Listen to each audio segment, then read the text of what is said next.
Okay. Is it live? No, it is No, not. it's not. We were for some few seconds, but we're not there was. live. Yeah, No. but we were, Okay. but it's we're. So let's see. Helvetia for a minute there was trying to go toward the area of Barcelona, but they were intercepted. Now they're fighting in the middle area.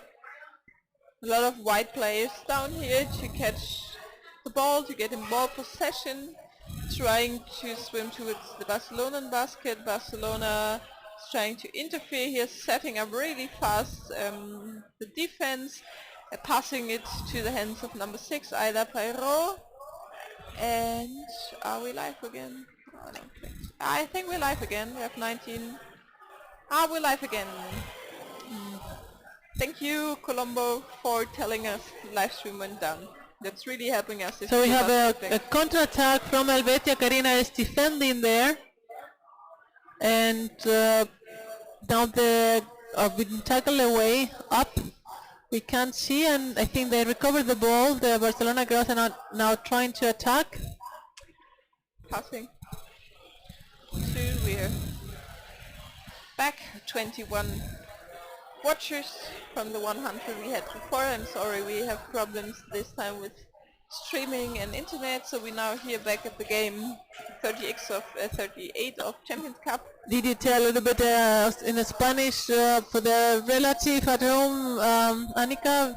Did you talk a little bit? Vale, lo hago yo. Entonces tenemos un partido super guay, aparte de Barcelona, que está atacando en olas, apoyándoles debajo del agua, y van con 1-0 contra Helvetia, que es de Suiza,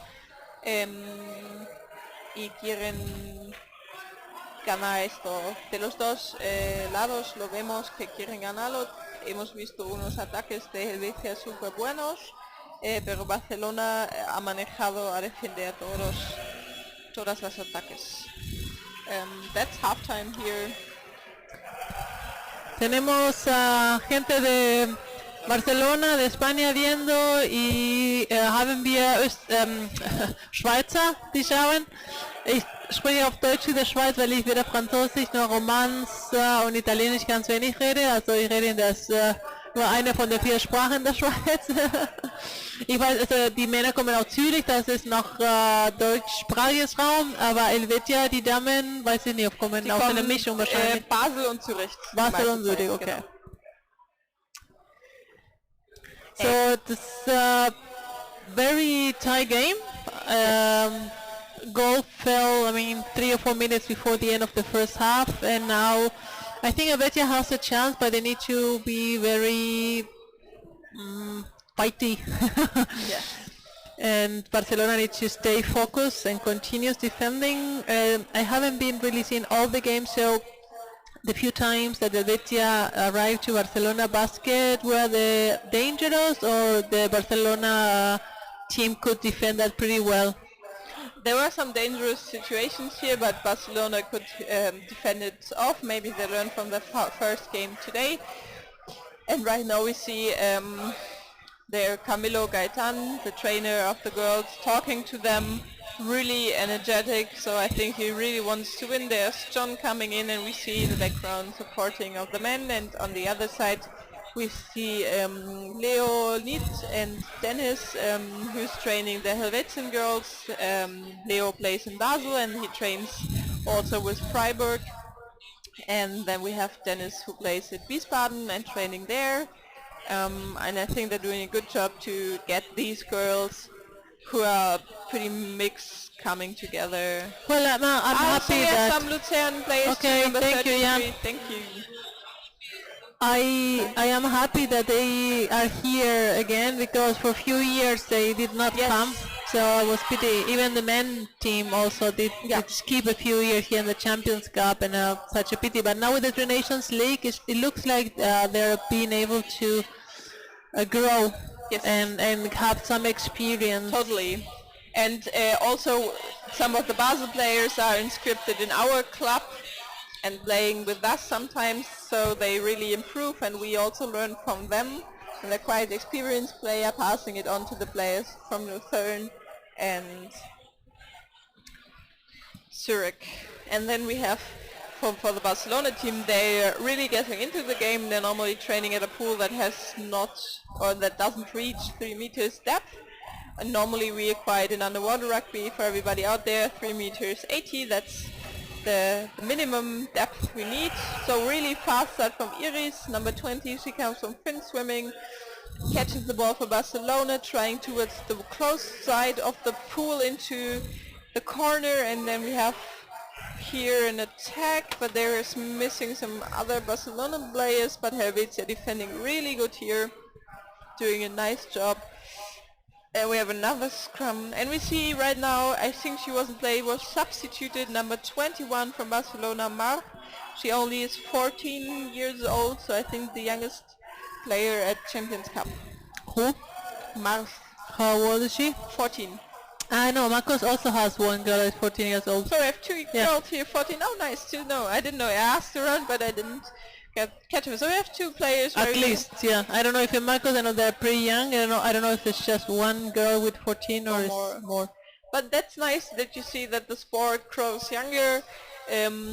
So we have more play in the future. It will be nice how they learn and become. So we have a nice attack from Helvetia here at the Barcelona basket, but number 6, the defender Aida Peiro Pro Cruz, they pass in the middle line, 2 players really nicely moving around the Helvetian basket, trying to get in there. They scrum away. Now the basket is free. There's no goalie there, and it's stolen. Karina. Yeah, Karina stole the basket. And Isa is trying to get it back again, and that's a goal from Barcelona.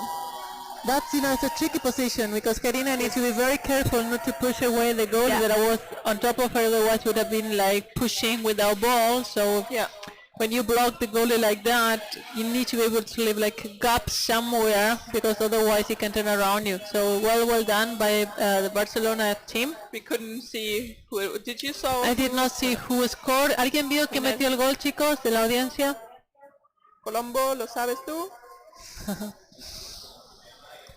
Okay, we now back in pole position of the blue team here at Champions Cup, which is Barcelona so far. And they're attacking again in the wave, stopped by one Helvetian player, number 2 I think.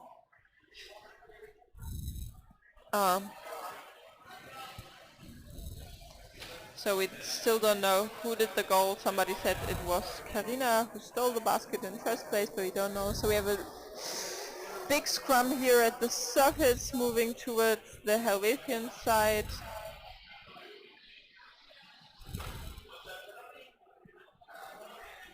Marcos has 2 girls of 14 years old, Samantha and Isabella. Thank you, Julie. So 3 girls that are 14 years old probably. That's really nice to watch that they managed to play such a high level cup, and that's such a young age, job, right? Like holding on to it. Now we have another attack from Silvia, number 23 of Barcelona. She's trying to get in there. She's managed to keep possession of the ball, passing it to, and they trying to set up an attack around the basket, moving from one side to the other, but now we have one player only from Barcelona coming back in the second wave of players here.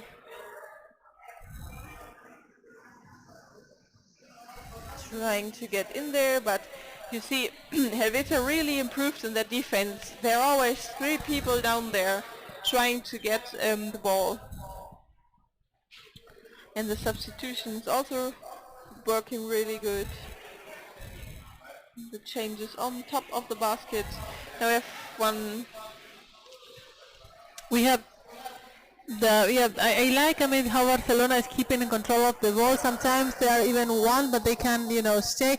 And I don't understand why when they have one, why Helvetia does not attack and try to get the ball like they did it just now.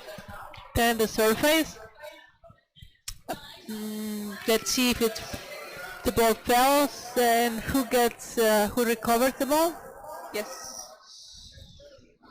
So Colombo asks who's the oldest player. We don't know that. So right now we have a counter attack from Helvetia moving towards the Barcelonan side, stopped by the forwards. Still fighting in the scrum. surface. We And didn't see so much surface fighting in the Barcelona first has half. the ball and now they are in a counter attack. 2 against 2, good pass behind the defense, but she recovered. Great save. And let's see if now they can really start a counter-attack. I mean, Switzerland, they're fighting in the surface again for the ball. This kind of game it costs a lot of energy and really takes all the energy out of the game. Oh, great. I mean, Switzerland still kind of in possession, or was at least. 3 players Really went to get the ball. Number 42 of the Helvetian woman. I thought you know it's here.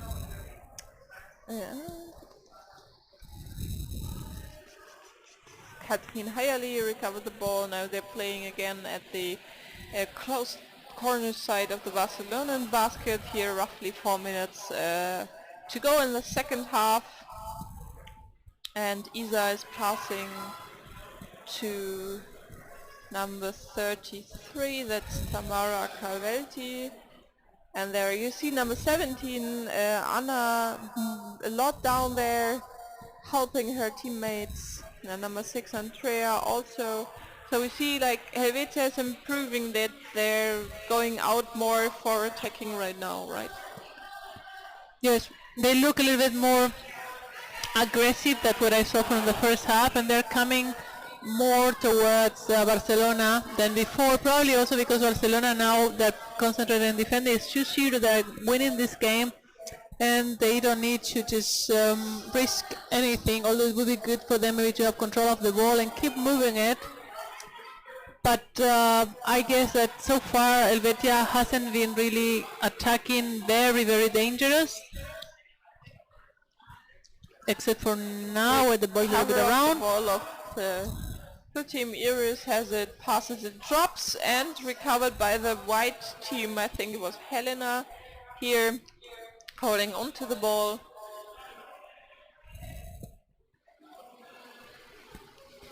Let's see, now we're still in the surface and someone got the ball is assuming a counter-attack. Please change the picture. Check the picture, that people. Was a goal and we haven't seen it. The picture was too late. It looked there was like a counter-attack and the goalie didn't make it on time. But 3-0 for Barcelona and timeout for the white team for Helvetia. And there's less than 3 minutes left. Yes. Is somebody from Switzerland or south of Germany watching here? Some of my teammates. Please say hi in the chat. We're transmitting here live from Stadtbad Tempelhof in Berlin. The Champions Cup. We're in game number 38. It's a women's game. It's Barcelona against Helvetia from Switzerland. Barcelona obvious from Spain. And there Barcelona is leading 3-0. And it's a quite dense game. We saw both teams defending and attacking really good, but Barcelona could use the chances to score here. And it has been quite a tight game, but Barcelona was more in control all the time, and at least when they attacked, they were a bit more dangerous, and that's why they scored 3 times. I mean, so we have another scrum at the middle of the pool, moving up to the surface here, number 55 of Helvetia, trying to scrub it away.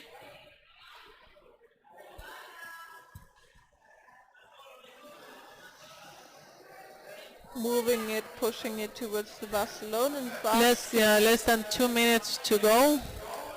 Let's see, I mean, this is the moment where if Helvetia wants to score at least 1 goal, they need to, get the ball and move more than being fighting in the surface. That can be so tiring, and it really energy consuming. So now we have a wave attack from Helvetia towards the Barcelona basket, but there are already 3 Barcelona players down there, so they're really settled in their defense, as well as Helvetia is getting more into the attacks, but we have roughly 1 minute here left at the game. So nicely switched. Oh, there was a close one, I think number 14. That's a call from the referee, holding without the ball. That's a free throw for Helvetia. Penalty. No. No. Free throw for Helvetia. Holding. Okay. Holding. Sorry. No problem. 43 seconds left in the game.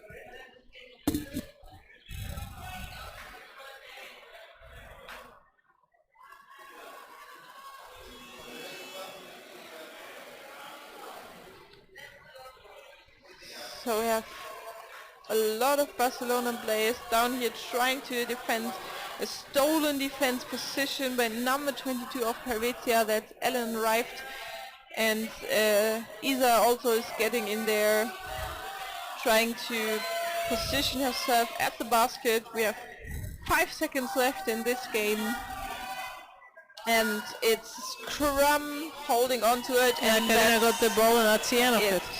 So 3-0. Barcelona wins. It's their first win this Champions Cup. Nice game. We had a lot of support here. We have 85 viewers right now. We're saying congratulations to Barcelona from Colombo. Sí, muchas felicitaciones a Barcelona. But well played, Helvetia. I think the new players and all the players will learn a lot of that. Yeah. And it will be nice to see them in the next game. I think Helvetia now is playing one last game tonight, and then Barcelona I think has the next game tomorrow morning. I'm actualizing all the schedule here.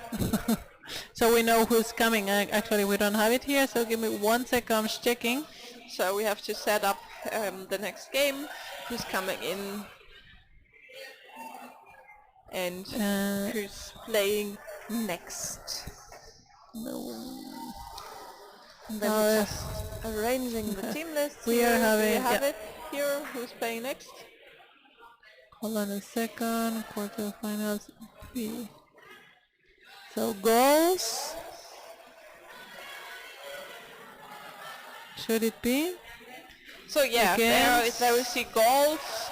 I think so. Against who? Yeah, Bad Boys. Budejovice. Okay, so we have Unidive goals against Budejovice. That means Australia against Czech Republic team. Somebody from Australia watching here. That would be nice. It is quite late there. I don't know what time is it. Middle in the night. Middle I mean, of the like 3 or 4 o'clock in the morning. That's true. There's like 76 people watching right now. We see here at the images the teams accompanying and passing a little bit before the game. We have in blue goals from Australia and in blue the Czech team. How do you call the name again? The Czech, yeah, Budejovice or Bad Boys? Budejovice or Bad Boys. I just call them Bad Boys. So it's like the Finnish unpronounceable team. Just in German. Czech team. So we have like Bad Boys against goals from Queensland. Coming up next, the referees are getting ready and into the water. And it's the 39th game of Champions Cup, here live streaming from Berlin. If you have any comments or wishes, what we can improve, just tell us so in the live stream or write us on Facebook or Instagram. We're doing a lot of stories. You can follow us there. It's Champions Cup, I think.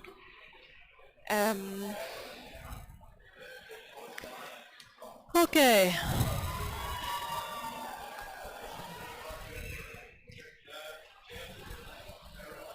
So, how many fans are watching? Come on, it's Saturday evening, you can't tell you're working. Just say hi to us. It would be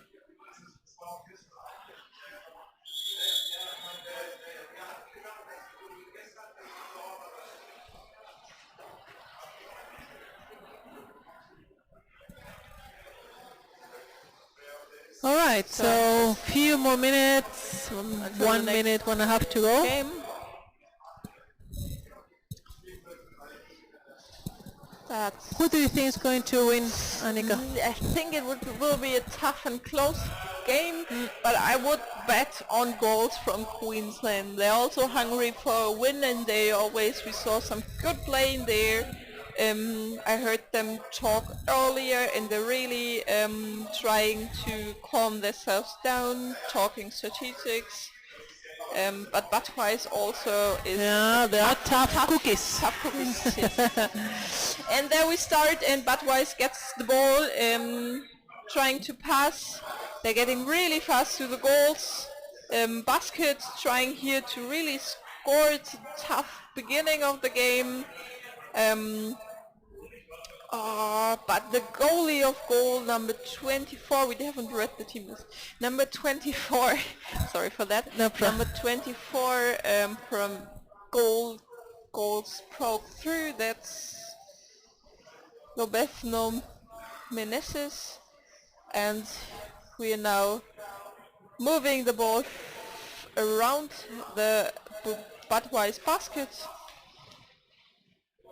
trying here to establish a quite nice game. It's a really fast change from one attacking the goal to the Puliwice goal here in white.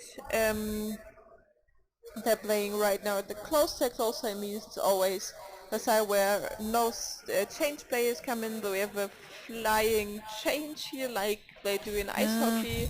6 players in the water, normally ideally 6 outside, so if you want to change... that was very close, but good recover by the Czech team. And this pass back when you recover the ball, that shouldn't be done actually. It's better to pass forward because it's dangerous, really dangerous. But they're doing great. They're now trying to start a counter-attack. They had a hard game today, if I remember correctly. They already had a game against Jesu? Yes, I think. So that was a tough game, and also the goals had to against Boston, I think. So let's see how the teams are coping with the tiredness, with all the last 2 days. Yeah. Right now we have like an equal game. We have in the live chat Andrea, who says Hallo aus Darmstadt, Hallo zurück von Berlin. And we still at the goals basket trying to... the Budweiss team is really trying to score here, really aggressively going in there. The defense of goals still holding these attacks, fighting them off, really getting in there. That's a change by the goalie, and there's been a attack, and that was a goal. Great job by the Czech. This is, I couldn't see the number. Me neither. But there was a good attack, and actually when the goalies changed it, I was really good. I'm thinking, this is a dangerous moment, because then the defender was not being able to help anymore, and then the attacker was right on the head. So good job, but still we have 1.5 times to go. And wow, that was almost on an empty basket. But yes, the 3 white players came in really fast. So number 24, Lobby from goals, is really an offensive player, trying to get in there, trying to build up chances for their team. The rest is now coming in, but we have 4 position of white team, of Budweiss again.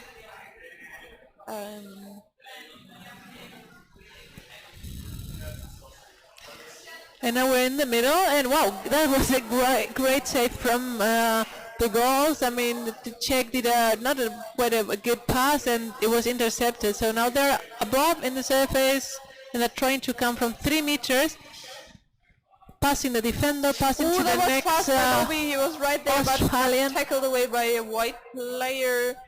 And they're again coming trying from- his yeah. chance on the close side from the backside, but they managed to They're take being him tackled also away by the away. Czechs. I mean, they're doing a good job. The Czechs are quite good. Now we're still in ball possession of goals, trying to get in there. They speeded up a little bit their game, but the Czech players are really a physical team. I Yes, would they say, play yeah. more with strength and physical. That's yeah. I didn't see the Australians play that physical as the Czech did, and we have one Australian Number player 11 has with a the really ball is good trying chance, to but push there's up. still the defender he got hold of in there, and sorry, it's like so close, and it's such a tense game. So we apologize if we talk simultaneously at the same time. You can go. That's passion. We have now the close corner, and now number 3 is coming from the open side, but it was stopped and blocked, and the ball was passed, and it's still above the goal. As one of the Australian right above the goal and could not push it down because it was saved by one of the white players. Now they recover the ball, and in a counter attack, 2 players coming through. The goal is alone against 2, and That's a goal. that's a goal that went into the shoulder of Hannah. gap that you have between the neck and the goal, the basket. Yes. So it's So quite I was pushing yeah, physically and strong but it against took a little goal. what- Yeah, yeah. right. So now it's 2-0, Yeah. and the goals needs to pay attention that, I mean, if they want to win or at least tie the game so they can go to penalties, they need to be very assertive with defending and not letting these counters come through, because otherwise, yeah, they won't be able to recover. Now it's time out for Budacevic, and let's see if now the Australians can think of a way of maybe better attack, because they had a couple of dangerous situations, but the Czechs are very good at letting them come and then getting the ball once they're attacking. So I don't know if they need to move the ball a little bit faster. I guess if they go with this strength game, the Czech have more experience with that, so Yes. I need to look for another way. Anyone watching? From Czech 80 Republic, people. We Australia. have Czech fans from Australia. This is the game for the... It was the, yeah.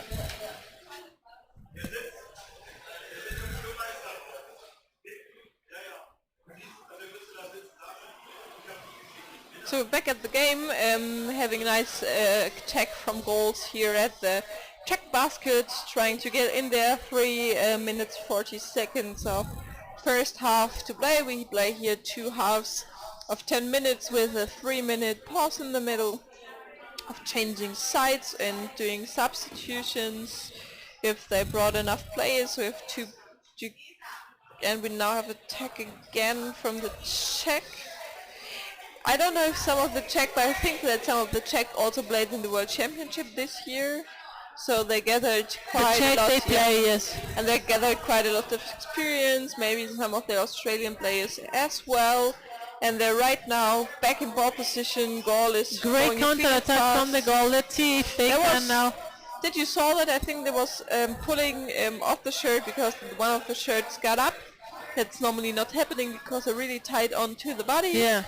And that's another nice attack in waves from the goals, resolving in a scrum at the surface.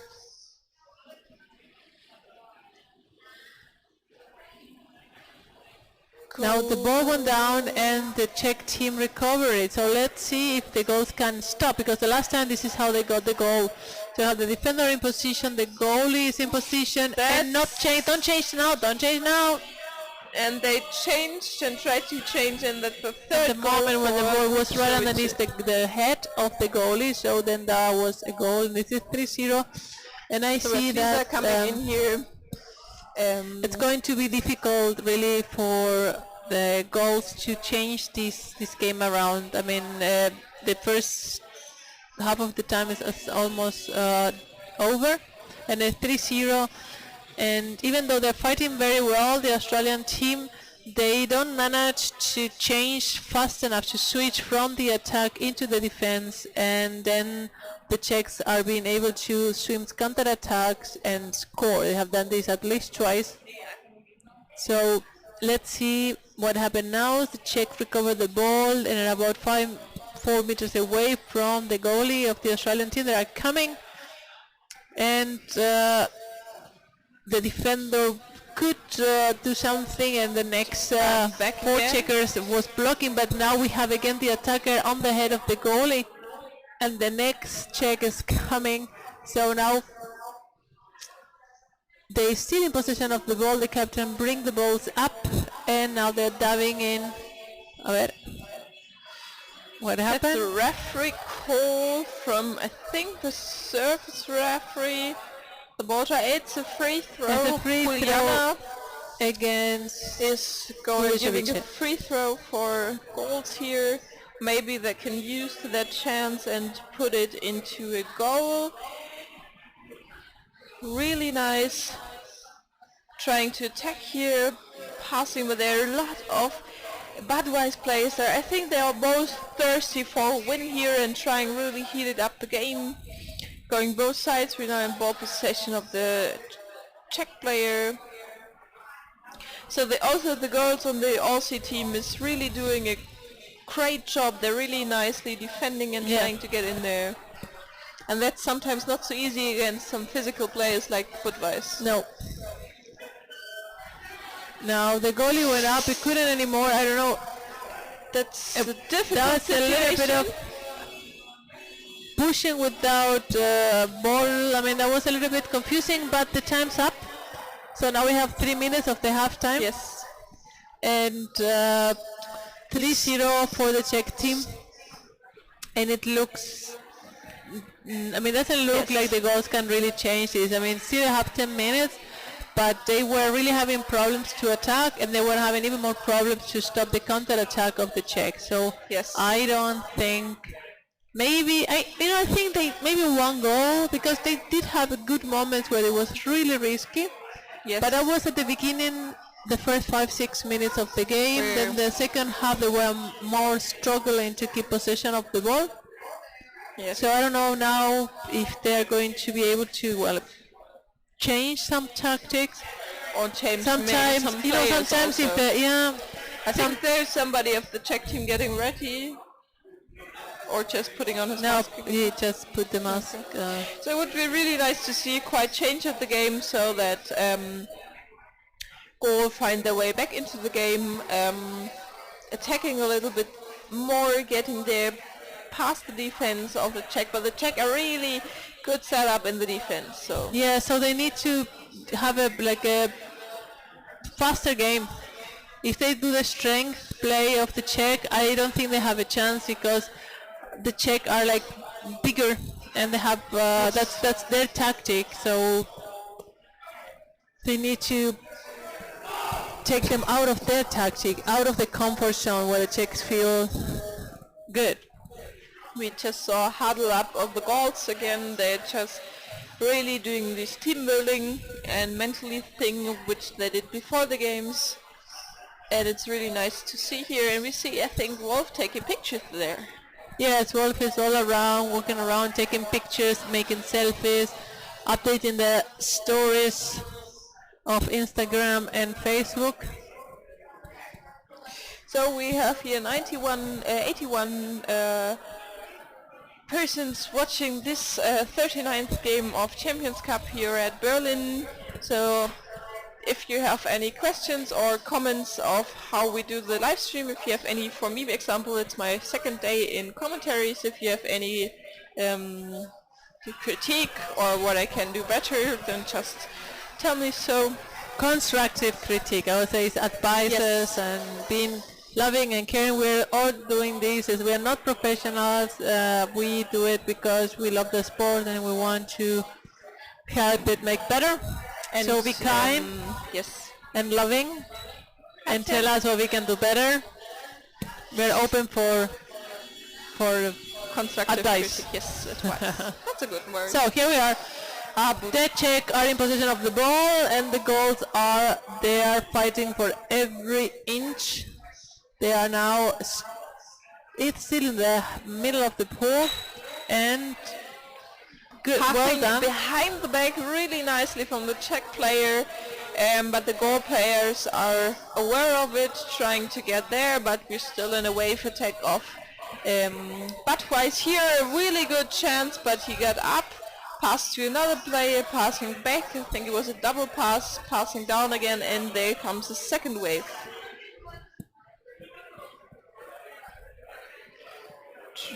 Coming. But there are more, I mean, that was the attacker right on the goalie. That was really close, tough. yeah. And now we have a referee call. Pushing without ball. So now free throw, 4 goals. The goals have a possibility to maybe take advantage of the free throw.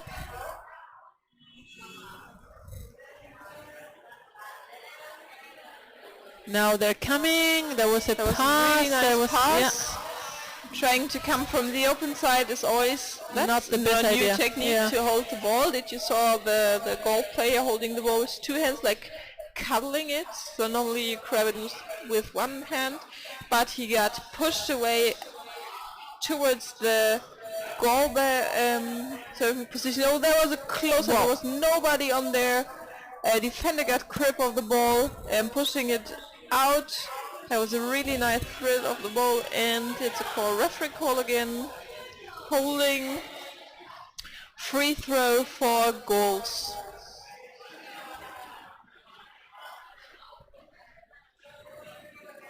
Who are the players for the Australian team was the question. So I just read quickly the first names. They're Frederick, Hannah, Ricardo, Jake, David, Daniel, Nicholas, Jared, Victor, Rob, Luke, Lobi, John, Jody, and Benjamin. Yep. Yes. And for Budovice, it's Jan, Philip, Jaroslav, Martin, Tomasz, Jakub, Philip, Tomasz the second, Jakub again, Ales, Pavel, Jakub the third, and Joseph. So working the game, we're in the middle of the pool and the Czech have recovered the ball and trying to counter-attack, going up, passing 2 players of the Australian team, passing down again and continue. That's well, nicely done. And now it's the attacker against the goalie that they almost did not realize that the attacker there with the ball. There was a really strong push with the arm of the Czech player, so he really used his physical strength to push hardly the ball into the goal.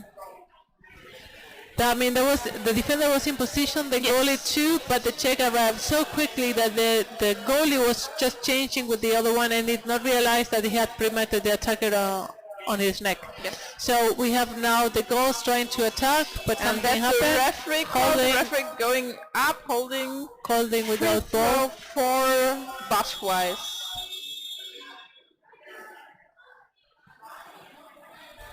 That's an unclear separating of the teams. Time stopped. That means the I think it's a timeout for goals here. It's a timeout for goals here. Yep. Hello. We have almost a little bit over the half of time, and again 4-0. I mean, the Czech team is going to win this game, I think. I mean, with 6 minutes and 4 goals, I don't think they can have an opportunity to change. Not the way really interesting. It's quite tight. Yeah, really interesting, because I really thought goals would go in there really fast, making it here. Czech players looking into our camera here, number 23. That's Tomasz. The first, just say so. He has an unpronounceable last name. That would be a nice Instagram challenge, just reading out last names of the Czech team. Here. Oh, number 13? Yeah. Or 23? Number 23, Czech team. Miss Likci? I don't know that. I don't speak. Help us. Okay, here we are back in the game. The Czech have the ball, and they are trying to start their next counter attack. There's one player already under the goalie of the goal, and the ball still hasn't reached him. Something happened. Pushing, and now trying to get back. There's a free throw, 4 goals. There's 5 minutes 40 left in this game.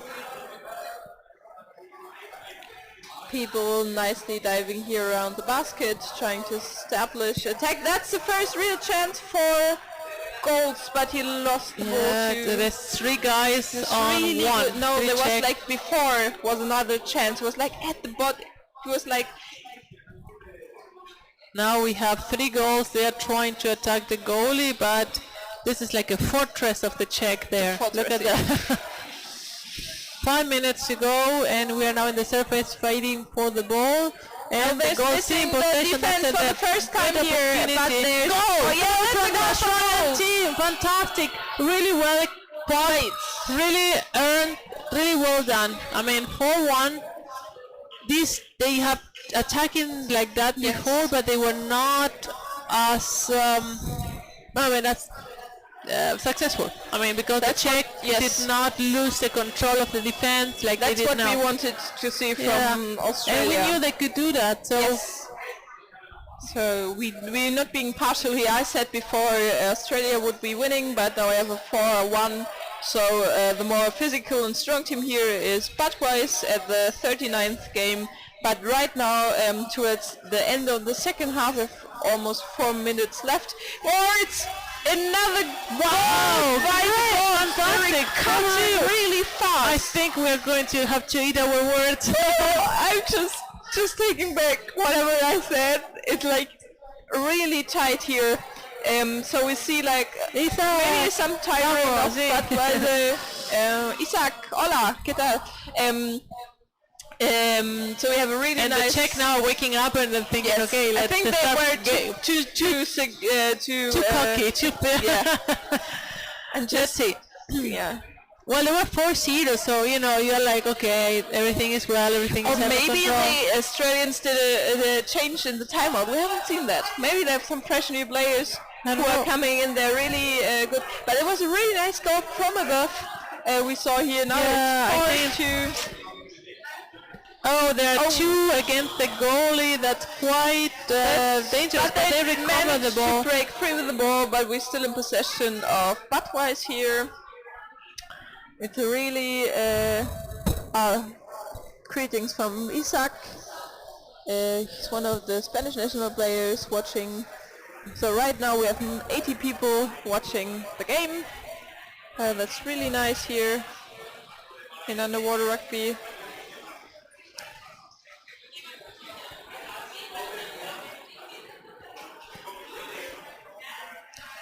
Now we have a fight there in the surface. I guess the Czech are, you know, trying to be in control of the ball so they don't reach another goal. It's 4-2. Still winning. Still 2.5 minutes to go, but the 2 goals happen very quickly after each other. So they need to be wide awake now. It's still a really, really tight scrum there at the I mean, surface. they've been fighting there for the last minute at least. I mean, there should be maybe a referee goal. Because they're killing the time on purpose. They're delaying the game. So free the Czech are delaying the game. Well, yeah, I don't know who is holding the ball, but I would say so. Do we have a referee call? Yeah, free throw against the Australian. We have more Spanish people here. Jorge Acevedo in the chat. Nice attack from the Budweis team here, moving around the basket, passing a little bit into the middle field, coming back in attack, but the defense of goals is now really set here, trying to forecheck again. And there's 1.5 minutes now, and we're still here 3 meters away from the Australian team. One of the Czech players is trying to attack the goalie, but was tackled away and it's put up to the surface. 11 is about to recover the ball, but lost it, and the next Czech player just recovered and is waiting for the rest of the team to come and be ready for the next attack. So now they are in the corner holding the ball. The Australians are trying to recover it, following every player, but the Czechs are one after the next one. It's 1 minute to go, and they need to maybe just start playing together again. 3 white players against 4 blue. They are in the goalie. They're in the corner. We can't see, but the Australians are quite successful in keeping the Czechs at the distance that is safe. Now 11 recovered the ball and now is trying to start a counter-attack, but it's tackled. But they were number 31 of Czech. I think it was a bit grabbing at the equipment. Per second. We have 20 seconds left here. It's a free throw for Budweis against Golds. Now Golds trying to get in there. There's 8 seconds left of this game. Now we're trying, and that's a goal from Budweis from the open side. There was no defender there, just goalie and Budweis, and that's it. That's end of the game. 5-2, the last minute. Yes. Really tough game. Yes. I wasn't expected it to go this way, but we saw some really nice 2 comebacks from the Golds here, which ended in 2 goals from the Golds. Yeah, and very quickly. I mean, that was really nothing we'd expected it after the 4-0 lead. Yes. So now it's coming up Vienna, the male team against Ege. So that's going to have Vienna blue and Ege in white, and we can read the name of the players. This is going to happen in 4.5 minutes.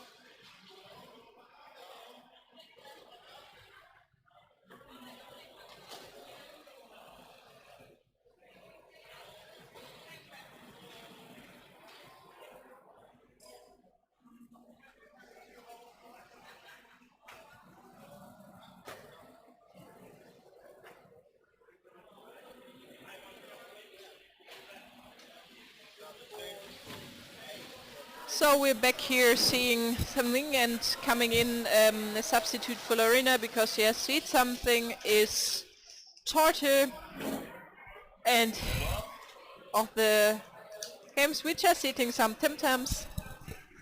And some toffee. Yeah, I'm preparing Next the Tim Tams. Where we are. You go, it's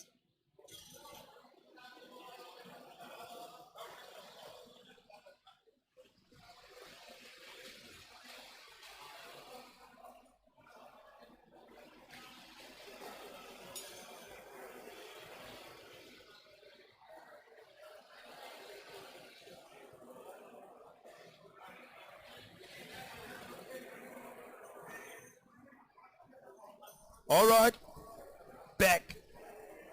Now we're going to see Vienna playing against Ege. The champion from Austria playing against Ege University from Izmir in Turkey. We see, let us introduce quickly the teams. We have here some time. Let's start with the Vienna team. Number 4, Kindermann Jan. Tanzmann Andreas, number 3, 20, Adner Akko, 7, Marisek Peter, 8, Wiesner, Jan-Uwe, 9, Juffmann Thomas, 10, Pont Ulrich, 11, Neunteufel Matthias, 12, Pel Andreas, 13, Kaltgruber Peter, 14, Denk Thomas, 15, the captain, Schneider-Bauer Andreas, 18, Wimmer Markus, 19, Lando Balduin, and 21, Thorsten Lütke. So I'm just doing the Ege University team. Thanks for that. Try your best. I'm trying my best. So Jacob told me that I'm pronouncing the Turkish team very bad, so it's your turn. I'm just saying sorry for the Turkish team if I will pronounce it not so good. Where's the Turkish team on the team list? No, that's women's. That's here. There it is. So we have number 1, Semi Özer. Number 2, Ceylan Unur. Number 4, Özdemir Osan. Number 5, Kaan Bakir Sioglu. Number 6, Ugur Ceylan. Number 7, Kerem Demir. Number 8, Mert Karkarok. Karakok. Agosi. Number 9 is Ümit Filiz. Number 10 is Hakan Togar. Number 13 is Athrak Fatih. Number 12 is Ekin Kok. Number 15 is Kaya Susan. Number 17 is Levent Oskonul. Number 77 is Ilkan Gökalp. And number 99 is Berkan Mert Surukoglu. I'm sorry for pronouncing it.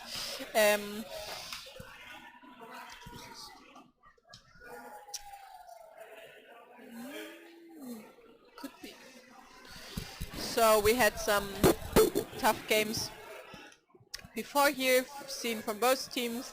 Vienna won in a penalty shootout against the Barcelonan team, and right now they play against Ege University, which also had some tough games in this Champions Cup.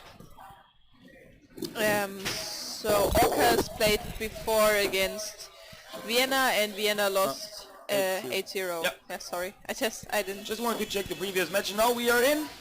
We see in blue the team from Vienna against Ege University here in white. Ege played a super nice match in the morning, or in the, let's say, noon, against the Finnish team SU.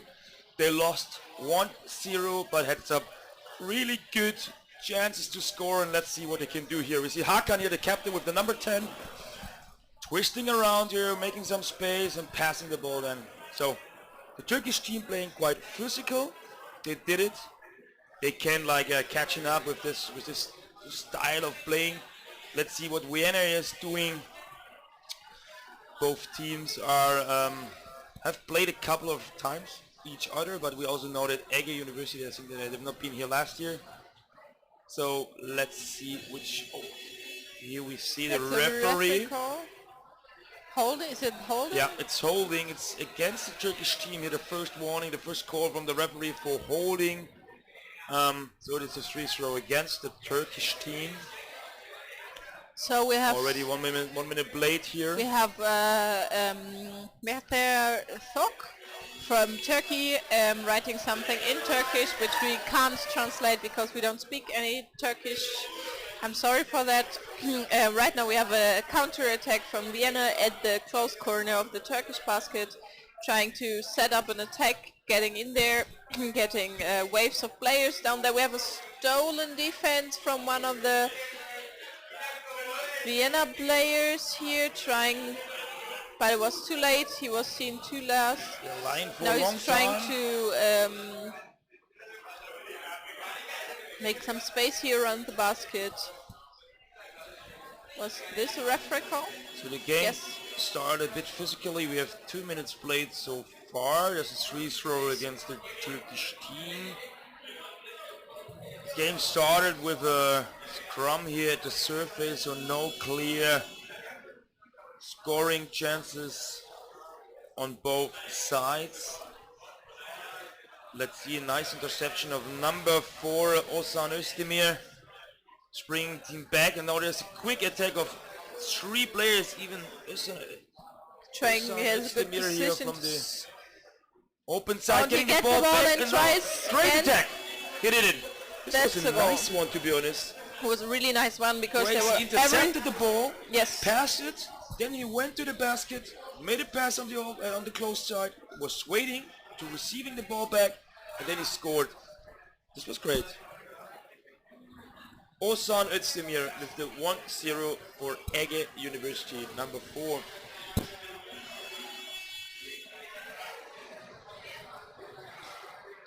Now let's see what the Vienna team can do here.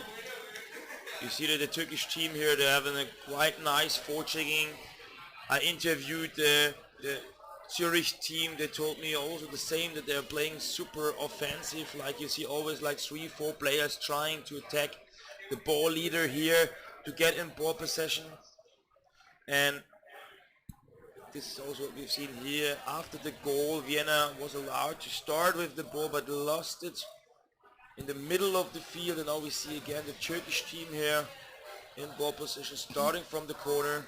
Setting up a nice attack, positioning themselves around Similar the pattern here. We basket. see Semi Özer, the goalkeeper here, also trying to find out a bit about the strategy what both teams are doing here, but at least the first goal was the result of a very, very nice like Setting around the counter-attack, basket. like after the ball interception, starting with 3 players swimming on the other side of the goal. This is also a super nice one.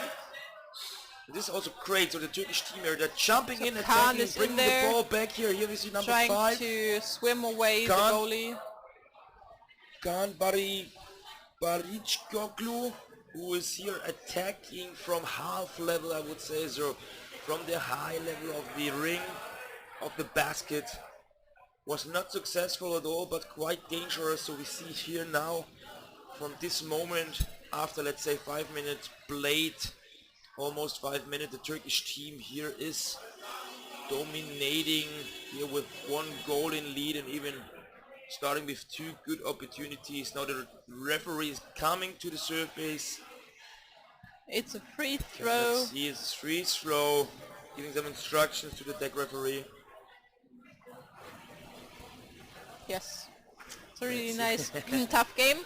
So far, Ege University is dominating this game. Vienna is struggling to get out of their defense past the Turkish players. Now we have a free throw, but number 9 is really managing.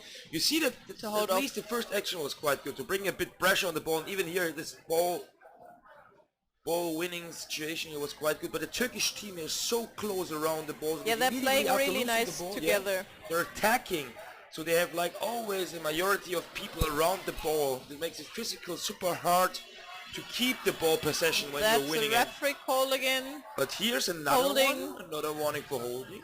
But now on the other side, there was a player holded without a ball, I guess. So it's a free throw for Ege now.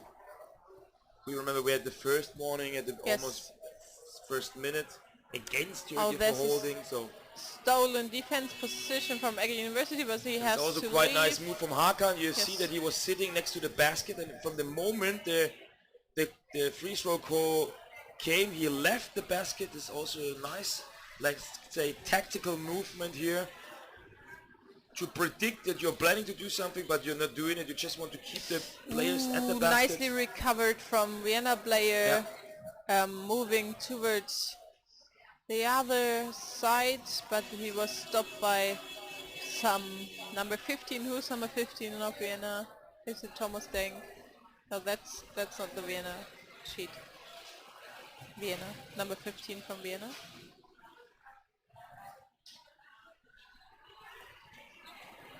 So number 15, Andreas Schneiderbauer. So 3 minutes left here in the first half. So far we're still waiting for the first real big chance from Austria Vienna. Turkey is doing a great job in terms of defending, and even here this attack is crazy. Semi here, Özer Semi on the one hand side, passing to Hakan, and then he's bringing the ball back, but Vienna, yes, great in their defense performances. This was super well defended. There was a dominance here around the basket from Turkey, but they could not success. That was holding without the ball, free throw for Vienna. Yeah. So we've seen here a lot of free throws in this match in comparison to all the others I've seen before. So no, I saw some calling here. I saw some like this as well, and right now we have had a really nice starting situation. Vienna defending really good, going towards the basket, now having a free throw, going over the corner, but swimming right into one of the Jäger players, trying to pass him. Right now we have the referee. And ball possession goes to Ege University. 13, Asrak Fatih here starting with the attack, and now you're giving the pass with a blind pass on the backhand side. Number 5, Khan, very good to give a blind pass. This was also behind the back pass, super nice, super successful, super efficient. But in this situation, to attack a lot from the open side. Yeah. At least the Turkish team is a bit more or putting a bit more effort in their attacks. At least Vienna is able to defend it quite nice. But it's also a bit, it looks a bit unstructured. You see it here? That they're struggling a bit. There are a lot of gaps. They're changing here in the certain positions, certain specific positions. Not super clear, not super professional. So there's a bit of lag. Maybe it's a matter of brief, matter of stamina, or it's just really the power, this massive power they're putting in. We see the player on the surface hiding the ball behind his back, but he's not having the ball, so they're like confusing the players. This is a typical Turkish game style here, playing with the ball, and But they lost Vienna it. recovered it, but he's Sometimes alone playing too much is passing. not that good. It was Kalch, Neuteufel, Matthias who was here stopping the Turkish tricks now and receiving or like catching the ball, bringing his team back. But Ball position got back to Ege Austria University. Vienna is not able here to make like 2-3 straight safe passes to keep the ball control. They're losing the ball too quick, unfortunately. There were right now two in less the situation. people down there. They weren't accompanying each other. They were like really being alone here. And right now they're trying another attack at University. Like you always see somebody on the open side of the basket and somebody on the closed side, so you can pass either way. But now defense stole away the ball, trying to pass the middle line, but were stopped and slowed down by 3 players. And right now we have halftime of game 14 here at Champions Come, transmitting live from Berlin. We have in blue the Vienna team, UWC Wien, and on white Ege University from Austria. Turkey. Turkey, Izmir. Which Izmir. From Izmir in Turkey, yeah. Yes, so There's the score, it's 1-0 after the first half. We have seen a very physical match, mainly dominated by the Turkish team. They put more effort in scoring. They even succeeded with 1 goal. It was scored by, I don't remember. I didn't see it, but we saw at the end of the first half we saw a quite more strong Vienna team trying to go out there, really trying to pass and go towards the side. But they so far haven't done anything dangerous at the Ege basket. They were really stopped by them in the middle of the field. Physicality, I think physically the Ege players are stronger. It seems like so. Let's wait what the Vienna team is doing right now. Of course, the game is not over yet. There are still 10 minutes left. We know that also this team is super experienced. A lot of the Vienna, so the majority of the Vienna team has also played in Graz at the World Championship. Yeah, and they're both. Let's see if they can come back here. If you know, looking at them, they're making some changes. They brought more than 12 players, so they have like substitution players. And now they are coming in, hopefully with new ideas and new power. Let's see what they can do. If they can also bring the Turkish team, or starting to bring the Turkish team to struggle.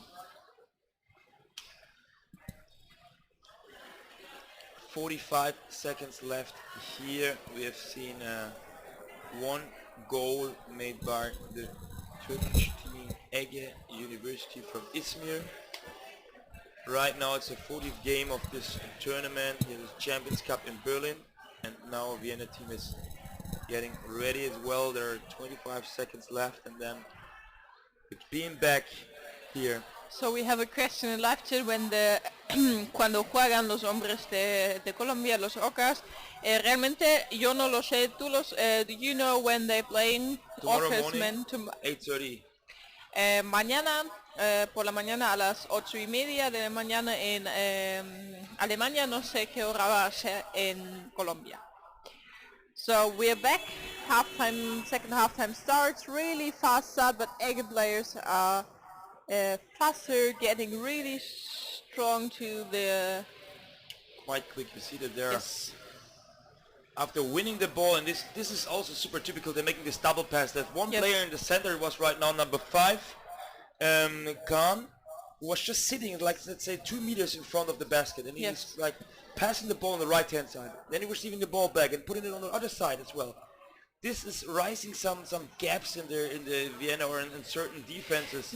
Here right now they're trying to push the ball or to pass the ball under the defender, but it was like sticking in his, let's say, wrists, and he could like catch the ball out. Now the goal is not really well defended here.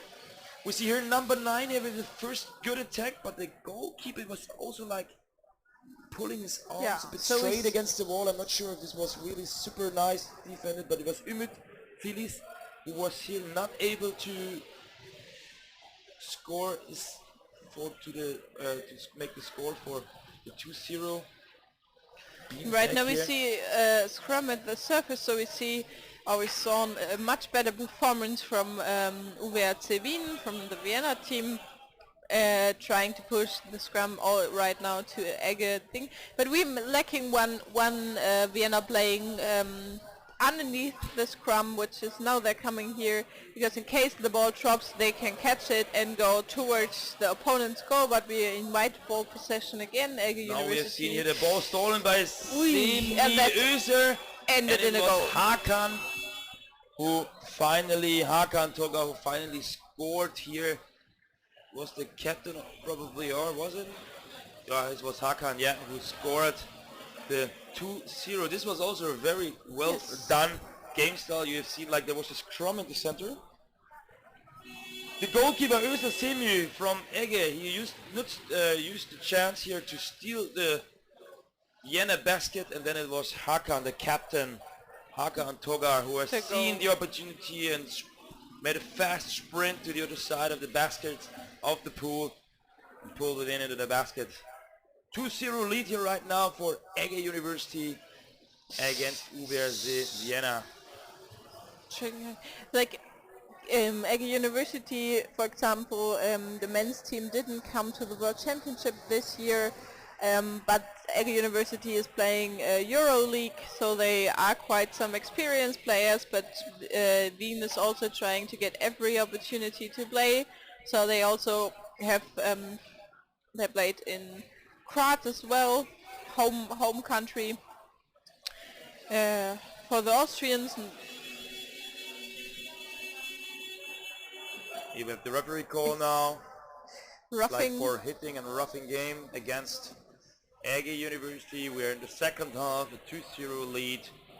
Now we can see here number 6 from Vienna with the ball at the surface. It's not on team list. And there, will we see here now probably now the first real proper attack from Vienna? We're still missing the first really good chance here to score, but now it looks more comfortable for them. Now they're super close to the basket now here, fighting, trying to bring the ball towards the goal. And here you see also like the Turkish team here, Egge is a bit more defensive. Quite improved. They're not attacking that much, they're more focusing at their basket. There's a lot of space for Vienna right now to play around. So they have space, they can make the passes. So far it looks super good. They're starting to organize themselves. You can see here a Vienna player here being waiting on the open side, waiting for the pass. Like let's say the kill pass. But it missed so far, so there was no. And now we see here again Onur Ceylan bring the ball on the other side of the pool. They're passing to Okur Ceylan. It's a referee call. Two brothers here playing. Attacking the mask. So it's a free throw for Vienna. So we have a lot of free throws here. Maybe that the referees also when you see some if you see some of this.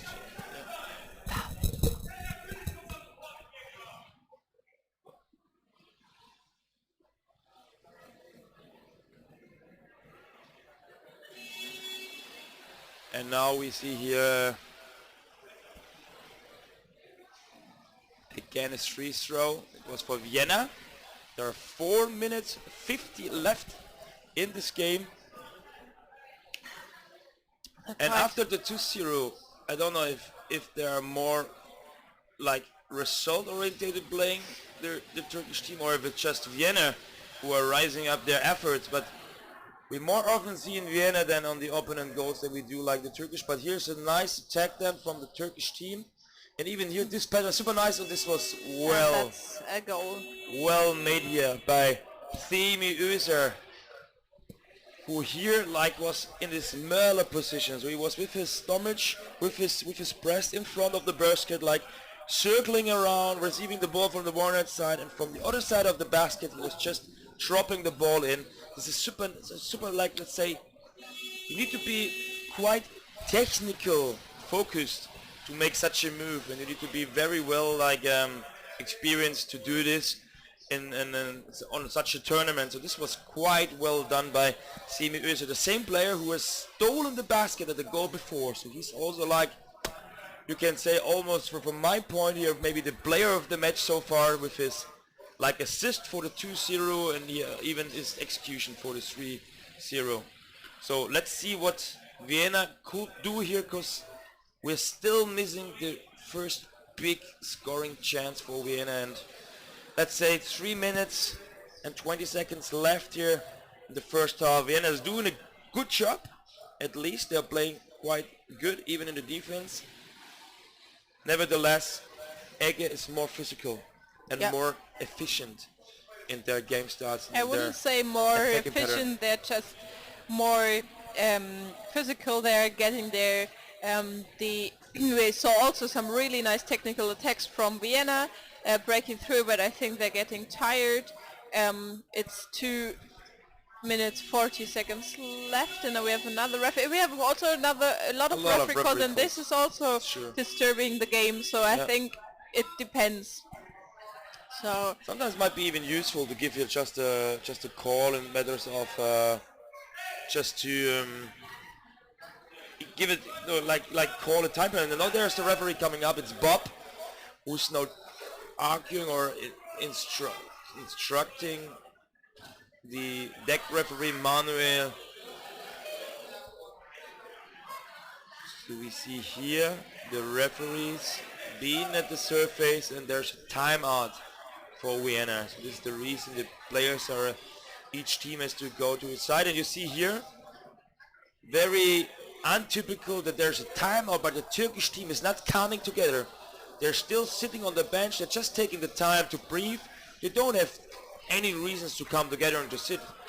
The other team has taken the timeout, so there's 1 minute break, and they're coming together to discuss. Yes. And even this is the opportunity for the other time. And I've not seen a lot of teams like doing this, like saying, okay, let's say, come on, there's 3 minutes, we have 3 goals and one, so it's 3 goals in front. There are just a couple of minutes left, 2.5. It's easy for us. We don't need to talk about it. At least almost every team is just sitting together, and just, even if it's just a short chat. But they didn't do it. And just to get some air as well, just to breathe. So just chilled, relaxed, sitting there around, breathing. It's like, it seems like everyone knows what he needs to do. So here's also quite nice. We've seen the Vienna player here waiting for Ekin to pass the ball, and he was just taking his 3 seconds he has to execute this free throw, and then he was waiting the Vienna attacker coming up, and then he passed through him. So you see they're very self-confident in the water, this Turkish team. They're playing like relaxed and confident. Yeah, this makes it also quite hard for an opponent team here to get in the game or to score if you have such experience, like you have such a coolness in the water. But let's see, this game is not over yet. 90 seconds left here, and you see there's a nice attack from the Vienna player. But there was one player, it was 2 alone. Let's say there was no one else here. He was just swimming all this way to the basket, and there's no chance to pass it. A free throw for pushing at the basket. Yeah. So Vienna was here like must be someone who was pushing the goalkeeper without a ball. This gives the ball with the free throw in favor for Ege. And there we see last minute in the game, 3-0. Well played by both teams, but a bit bit more game style, a bit more, let's say, Bit team more play here aggressive. from the Turkish team. Playing closer together. Yeah. It's like everybody has their fixed position underwater. On the open side, you always see number 2 of Ege University They're moving really around. performing as a team here, and you see this coolness in water here. At least Hakan was just playing around with the ball. There are such huge gaps here from the Vienna team. It looks super easy to say, okay, there's no player there, but of course on the other side it's super hard playing, like keeping this level, this staying underwater that long for 2 halves, like 20 minutes. It's not that easy, even with all these breaks here, this interruptions we have during the game. Nevertheless, well played by both teams here. We have seen a fair match and a clear victory with 3-0 from Ege University here. Izmir's winning against Vienna in the 40th match of the day. And we're coming up next with... Next game is a women's game. It's Black Mermaids from Sweden against... Can you read that? Is it you? I'm not We sure. can't. We'll see it in a minute. Yes. We have some handwriting notes here. At least we see here the teams like, shaking hands. But of course makes sense. This was a super fair match. A bit frustration on the Vienna side, fully understandable. I think they not played their best match today. I think they can do even better, at least on the offense line. Let's say there was a bit too less and even no re-scoring chance, and they were struggling to find the right way towards the basket. But Yes. this is why they're maybe a bit frustrated. Nevertheless, here the Turkish team from Izmir did a super brilliant job here. They played as a team. Nice passes, nice attitude. Yeah, very great performance here at the basket, and then they scored 3 goals, and I think player of the match was Özer Semi, number 1 goalkeeper in Izmir, who was like stealing the basket at the 2-0, so that Hakan Toga could just put the ball in, like, let's say, empty goal, because he was lying, stealing the basket. And with his second performance, you can say so, is when he did the Merla. He received the ball from the one side, brought it to the other side of the basket, and put it in with the support of his legs. Well succeeded, well done. This is a hard exercise, not easy to do so, but he did, and so he was like assisting 1 goal and scoring another, and cool performance here. Next match, and I'm here with Lorena.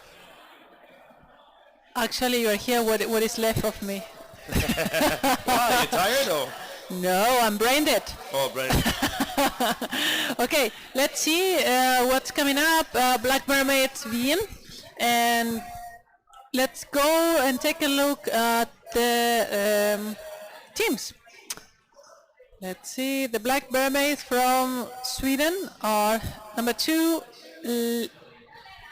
Lia Kaiser, 3, Linda Carlson, 4, Antonia Hayon, 6, Sinje Davison, 13, Saga Blomberg, 14, Elaine Strand, 15, Victoria Isaksson, 33, Eva Eriksson, 83, Erika Lindström, and 99, Mahiri Price. And what about Wien, Thorsten? We can see the team from Vienna in white, and let me introduce the team. It's number 9 Ulrike Janowski, number 18 Sabrina Scheuer, 23 Magdalena Wölzl, 26 Jacqueline Hayes, 29 Sophie Bartenstein, 32 Stephanie Popp, 36 Elisabeth Schwarz, 37 Denise Schmutz, 44 Daniela Neunteufel, 52 Theresa Vian, 64 Doris Neuberger, 70 Monika Spöttl, 77 Sabine Führer, and last but not least 93 Nausicaa Decker. And here we are in the match, Sweden against Vienna. Sweden is from which city they are? Black Mermaids, Are Sweden. From? Yeah, but where? Which city in Sweden? Where I think Stockholm, Esztergom, all right. right? So I mean, Esztergom played- against Vienna. If it's wrong in the chat, just let us Please, just leave us yep. a note. feedback.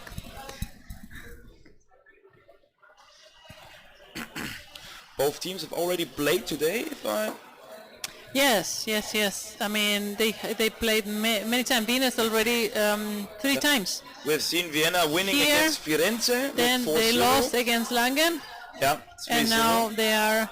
This is a Third quarterfinals. match. And then Black Mermaids also played against Barcelona and 2-0. won. Hey. Then they play later against Orcas and they lost. And this is the third game of the day. So the third game of the day for both teams. But it's also super hard, you know, having... It was a super long day for both, and even with 3 matches, quite close matches at all. And we are in the game right now.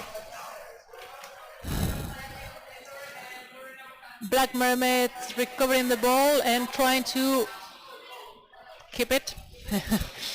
You can say But for your... Vienna has been playing really tough. I mean, yep, they've been really You see that they're being playing difficult. super physically here. At least we're playing almost half a minute and it's still the middle of the field, so here's at least every meter here is super hard fighted. Yeah, Germans Langen also had to fight quite for 3 goals. Yep. So now they're coming already at the goalie, pull up and try to pass down. The next Vienna receive it and is trying to push the goalie away, but it's been tackled away and passed down, but the defender intercepted, and she's trying to defend against 3 Austrians. And now they're in the surface. We can see, I mean...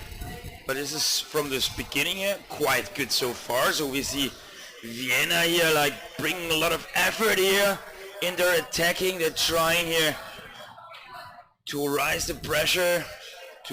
It's really amazing how these girls have improved in the last 4 or 5 years. Yeah, definitely. I don't remember that Vienna, or at least Austria, starting with like an own female teams, let's say 5 years ago, when, let's say, Sweden in the past was dominating a couple of years the female competition.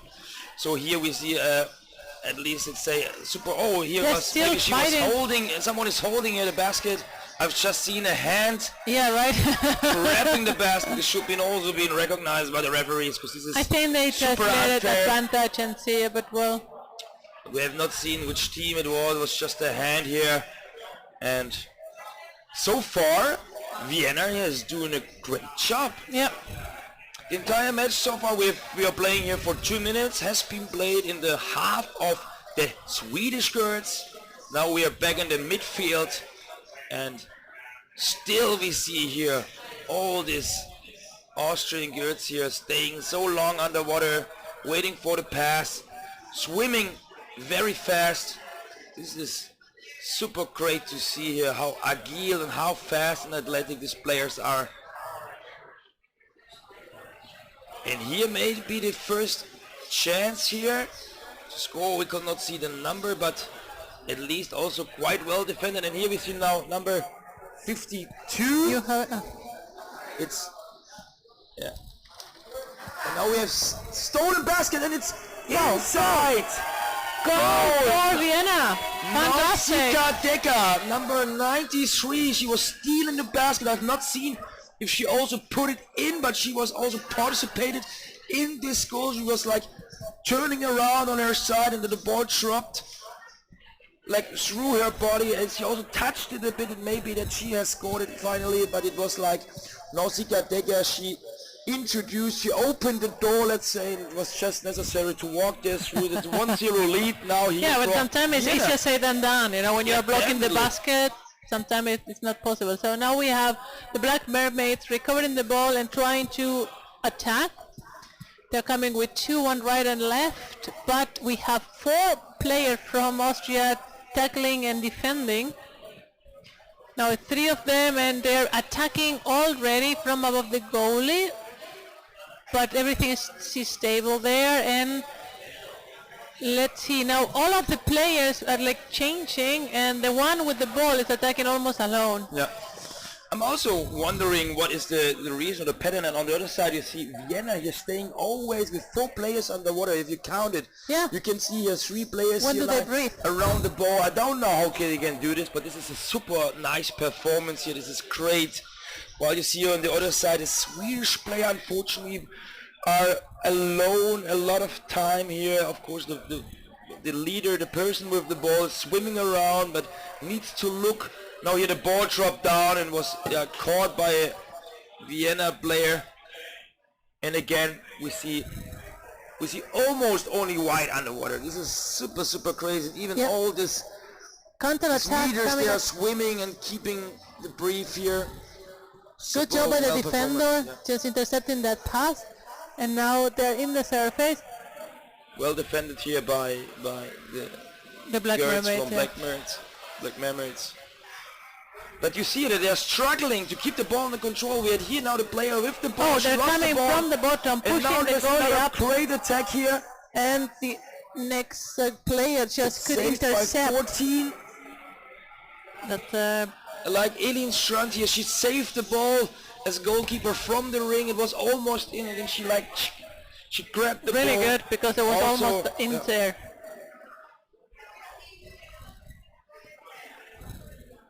So now Austria is holding the ball, waiting for all the players to get some air and start attacking again. So now we have one play against the defender going up, passing down. That pass Well was done. too long, did not really reach it on time. Now she's fighting with two of the Black Mermaids and pass it farther. The next white player had the ball and still has two blue to pass if she wants to get to the goalie, and now the goalie has a little bit the shoulder too dip for my taste. Yeah, we see the shoulder And bit in the basket. Even the it's- defender is like a bit. You are allowed to orientate yourself like with this. I don't know if the referees will like treat this, or will like. Oh, now we have another great attack here. But the defenders of the Black Mermaids are doing a great job really interfering, but the waves of the Austrian girls are really good, even if not all This of is a them great are. one. Now you see Yeah. here this. Wow, ball! See number Great 12. push. It's not on the list, unfortunately. Are you sure it's number 12? It was. looks some other, but I couldn't see. Was something with a 2. Sorry, we could not really see the number on the swimsuit. Maybe 32? No. But we have this 2-0 scored here in favor for Vienna. We are in the first half of this match. 3 minutes left till the halftime break. It went really fast actually, Yeah. and most of the time Austria has been attacking on the Swedish side, so let's see if now Sweden can do something about it.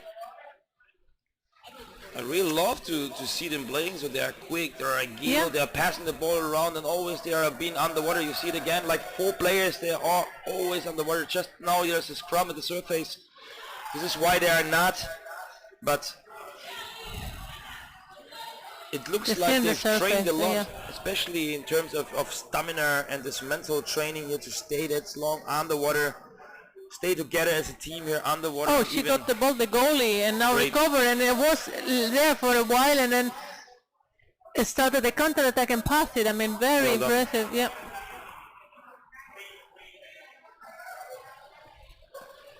So 2-0 here in favor for Vienna. Let's see what at least the game is not over yet. Let's see what the Swedish girls from the Black Mermaids here could do. Now we see here, for example, a Swedish girl now lying next to the door and next to the basket. They're trying, the other girls are trying to bring her the ball, but now here again 4 players from Austria underwater. And Sweden is like still reacting to the game of Austria. They're not really managing to do their own game. If they want to still have a chance to at least to tie the game, they need to start moving more the ball, so they're a bit static, so the Austrian can recover the ball quite quickly. Absolutely.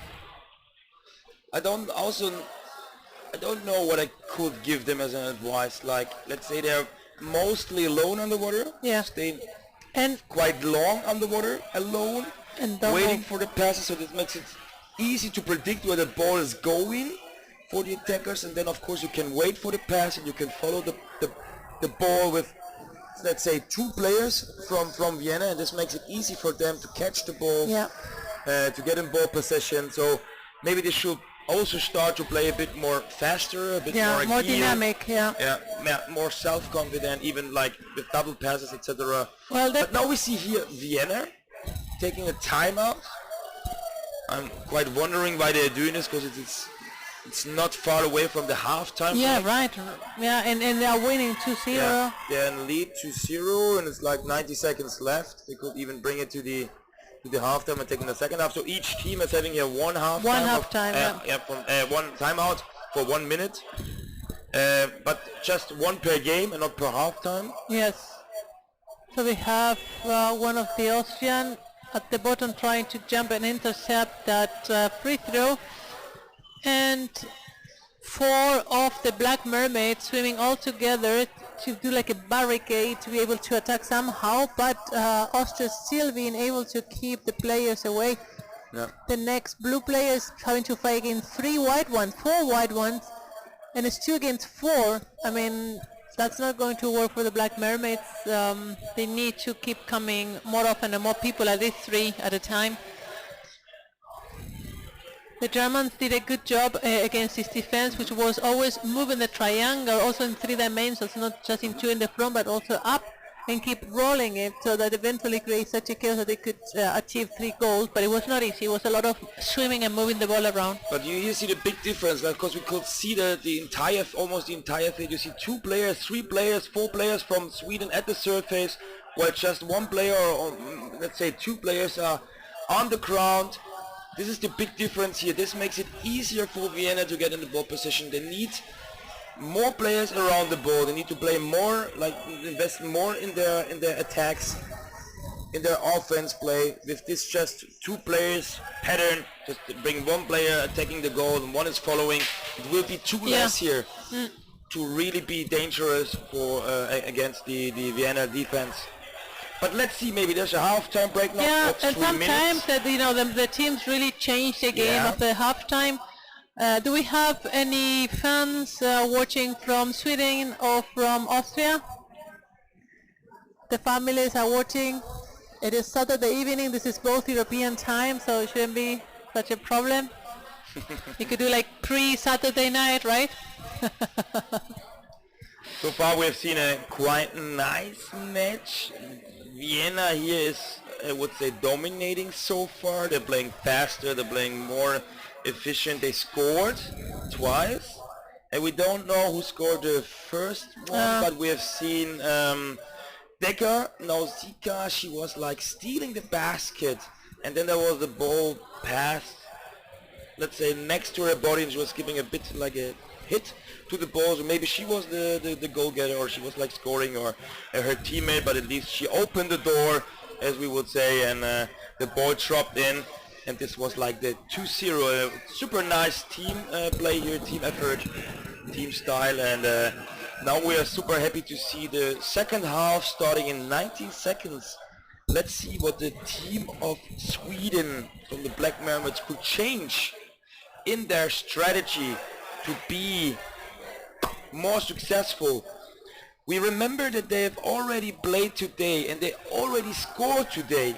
So the Black Mermaids are able to score. They won 2-0 against Barcelona. Yeah, but have some insight why they're having trouble. As Bobby Simonson is saying that they have just 9 players.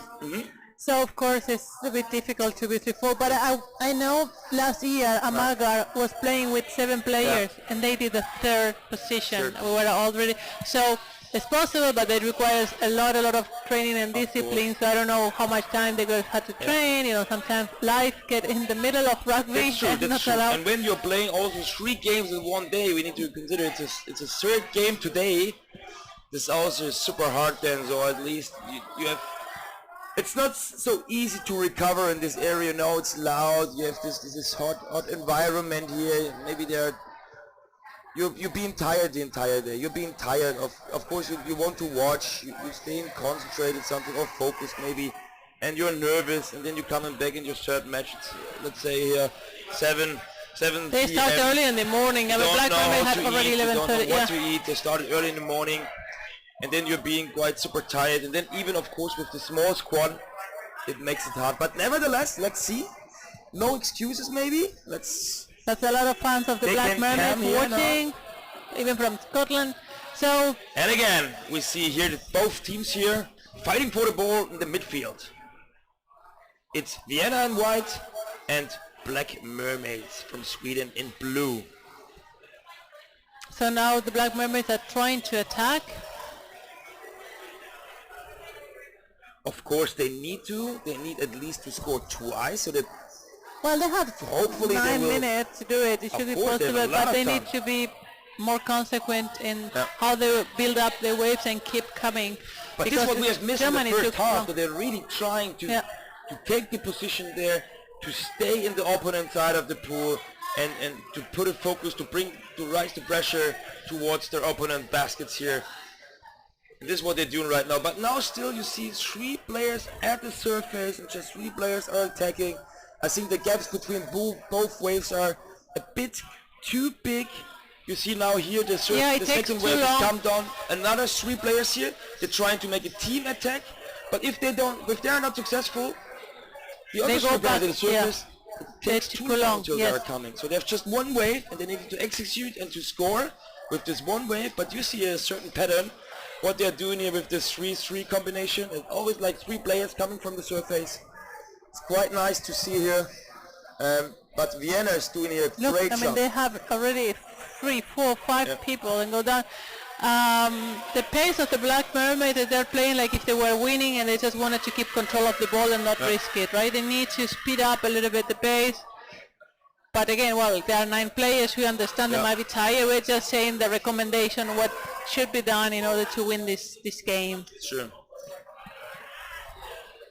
But 2 minutes played, and almost the entire 2 minutes we've played on the Vienna side, what we have not seen in the first half of the match.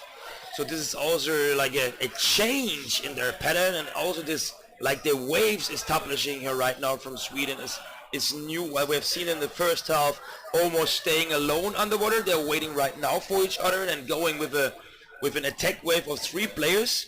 You see it again, there's like 2 players up to 3 players in 1 wave are trying to attack here. Now we have a great that's pass. a pity. She was a good position, but Yes. the pass was too long. Too and the long, thing that- unfortunately, but this was also a great idea. So we see now the Swedish girls from the Black Mermaids here. And it's amazing, look, the movement of the Austrian, they keep moving and keep rolling and keep moving and keep going into the direction of what the ball is. And in this game, you see the Black Mermaids are a bit more static and a bit more in their place. They don't swim as much as the Austrian girls are. But they're still in possession of the ball, so they have been in possession of the ball for most of this half time. But again, Vienna is winning 2-0, so they don't need to take any risks. And if the forecheckers are doing a good job keeping Sweden away, look, there haven't been really a risk for a goal, even though the Black Mermaids have the ball all the time, almost since we started. Now they're in the corner, and I think Austria recovered the ball, but They're doing it a has great been job right now. recovered by You see, they're super dominant right now with their 8 to 9 players they're having here, and this is what we want to see them in the first half. I don't know what Vienna has changed right now, but they're Well, playing different. They're playing super they're winning defense. 2-0, so why risk it? Maybe it's And look, that the way that the Black Mermaids are attacking, it's not really dangerous. Yeah. So this is not really anstrength. I mean, this is not really a lot of work for them. It's a bit of work for the forecheckers because, but they're not really being as aggressive that this could be dangerous. So I think they're letting them come and then try to save the ball here. But they're not even getting here. It's cool. Yeah. So that's where Good I observation. think. Good observation, Lorena. Thank you. It might be that it is. Of course, it's. This because is, they're like they're sounds almost super resting. cool, They're super logical. And you see that of course they're giving a bit space, a certain space to the Swedish girls, but at least they're still attacking them and they're forechecking, they're rising the pressure. Nevertheless, as soon as they're coming close with the ball to the baskets, Vienna is going down and now they have the ball, and now they have a counter-attack. And now it's the first time we're seeing the ball on the opponent side now here with Sweden, but it's immediately Sweden intercepted here, get back the ball possession, and now having here another fighting cluster in the midfield. So this is a great job done here so far from Sweden. But now we see the first time Vienna on the half of the Black Mermaids. Now it's super important if you have put all this effort in your attacking waves to stay proper in your defense. Now recover the ball and counter-attack. Yeah. For Sweden, right? At least we have 4 minutes and 30 seconds left. Sweden needs here 2 more goals to bring this match to penalty shooting.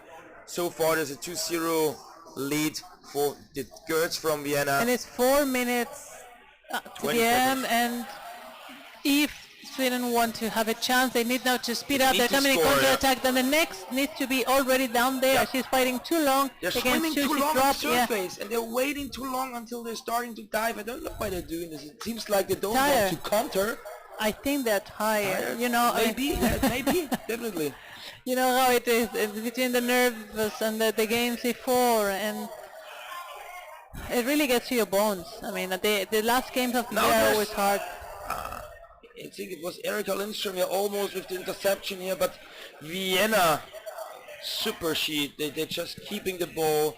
They're super nice in their defense. Now they're swimming. This is so hard, like having this opponent with the ball swimming and diving and diving. This is also super frustrating. You see the physically playing Swedish girls against this always like surrounding Vienna ladies. They're always swimming around like piranhas. This is super nice to see here. Yeah, I mean, they have more determination when they swim. You can see it in the how you say, the body, in the muscles. I mean, they go with more speed and more strength to the ball. That's what I say, that probably Sweden is a little bit tired, because you can tell they're moving a little less efficient, more like fighting a bit. Now maybe we're here to see. They want to prove us wrong. It's awesome. They listen to us. So we have 2 against 3 here. Sweden attacking, and the defender of Austria got the ball and is trying to pass it. But great interception by the captain, and she's against 3. And there's no one to just pass the ball. And now Sweden has stolen the basket. There's one Swedish girl on the basket, but the ball didn't get there soon enough, and now Austria has a counter-attack with 3 players. Really well done. That was a risky situation, and I can understand if Sweden is a little bit upset because that goal didn't enter, because it was really like half shot. It's a half shot, yeah. Super close.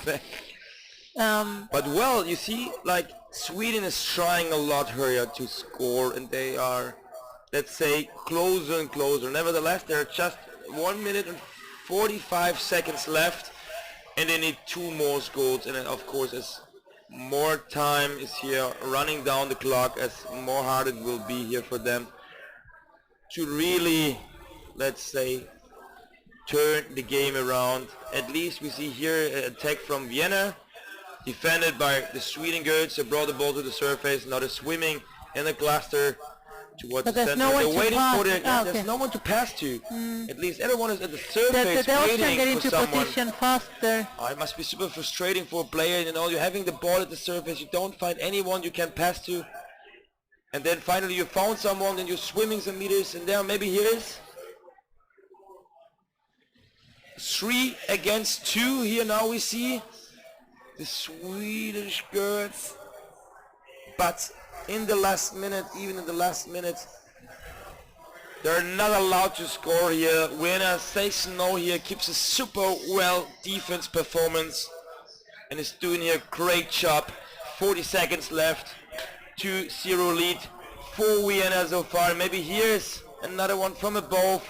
Sweden here trying their best to score, closer and closer, but still here Vienna is defending it. They're defending their lead, and 20 seconds left. There's a referee call. The ball was outside of the field. The free throw is in favor for Vienna. It's like 15 seconds left, 14, 10 seconds, let's say. This game is over. We can see here 5, 6, 7. This game is over, and now there's a timeout? Really? I think that's 50 seconds left. But if it's right, there's a timeout. A timeout from the Black Mermaids, like 6 seconds before end of the match. Do they really want to bring? I don't know what is the main timeout? reason to do so. Of course, a timeout is nice to come together and to talk, but on the other hand, yeah, there are just Yes, a 6 bit useless seconds left. There's no single chance here to win this game, to score twice in such a short time, because time is running. There's no break. If there's any interruption or something else stopping the game is starting running. And even now here you see 7 seconds, and here from executing 4, 3, 2, 1, game over. 2-0 in favor for Vienna. Great performance to this, let's say, young team. They've just founded themselves 5 years ago. Good job.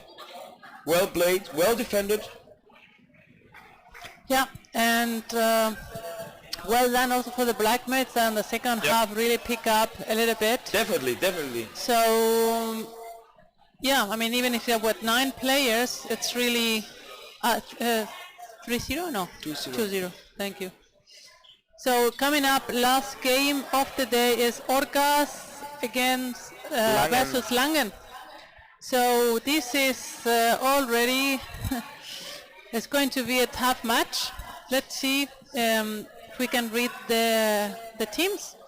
Orcas, a ver, están por jugar las chicas de Orcas contra el equipo de Langen. Manuela González número 2, 7 Daniela Marín, 10 Lilo Díaz, 12 Sofía Arango, 15 Margarita García, 17 Claudia Echeverri, 19 Angélica Miranda, 21 Silvia López, 26 Manuela Torres, 28 María Camila Henao, 72 Mariana Castaño, 88 Carolina Zuleta. And what about Langen? And then we see the Langen team playing in white. It's number 2 Mara Weismann, number 3 Simone Lepper, number 4 Anna Old, number 6 Stephanie Nusser, 7 Kati Franke, number 8 Heike Reichhuber, number 9 Köppen Petra, 11 Janine Oswald, 12 Ria Spalek, 14 Julia Ettinger, 15 Kati Velov, 16 Vanya Old, 18 Antin Rusche, 19 Maren Janko, and 27 Maike Rossmann. This is the first, let's say, final match of the female competition at the Champions Cup. Is this right, Luana? That was last year, you mean, or what? No, they're playing like the top 3 teams right now. Yeah. And this is like, so in the finals we see the Orcas, the ladies from Colombia, the ladies from Akeren, Norway, and the German girls from Langen. And they're playing like each other. And the best team is being the winner of the Champions Cup. Is this right? No. They're still quarterfinals. Is it quarterfinals? Yes, this is quarterfinals. So this team is going to the final then later? Yep. Because we had, let me see.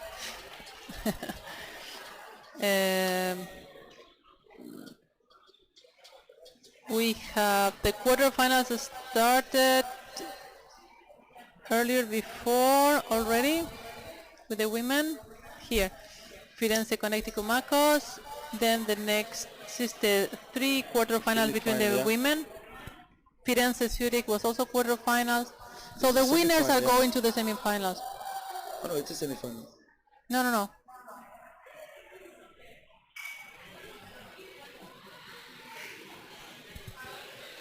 No, the win. This is wrong. Okay, sorry. Well, somehow the skill. I don't know. It's all right. So this is, let's say, already one of the final matches. So Langen is playing against Orcas and Akeren. They're the last 2 matches for them, and the Orcas are playing against Langen and Akeren. Then tomorrow, while Akeren is playing tomorrow against Orcas and Langen. Oh, are you sure? I'm going to check. I have to check that because I'm a little bit confused. Yes. Let's see. I have the. You can entertain people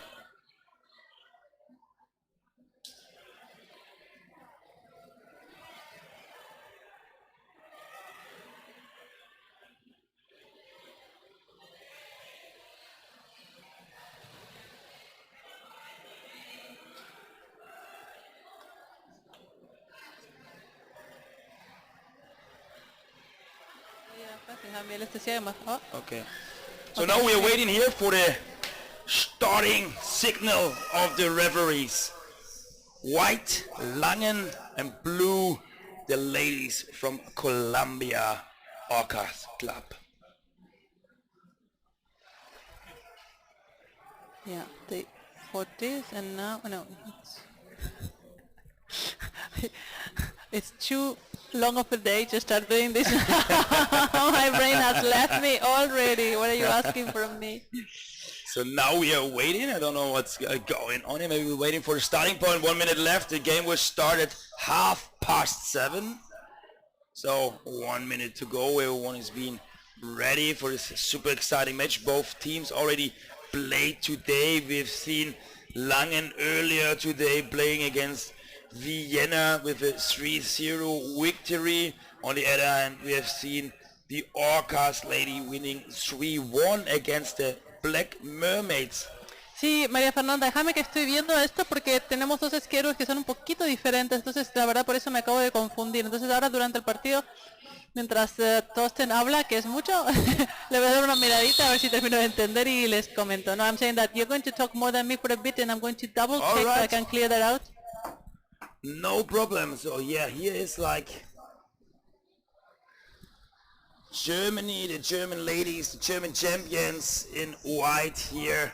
Langen having the ball, starting, getting close to the basket. We see here Kati Filov in a scrum coming to the surface, and then let's go on.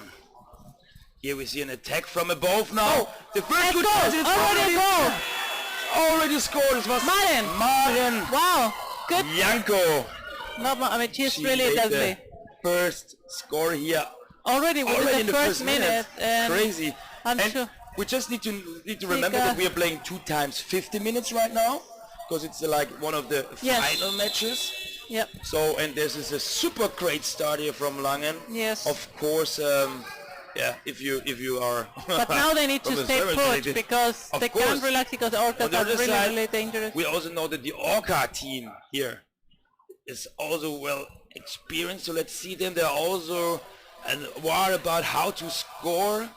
And now they are in ball position. Now here with a quick pass coming down. The defender here is in position. And let's see what they can do. Now, of course, they want to equalize.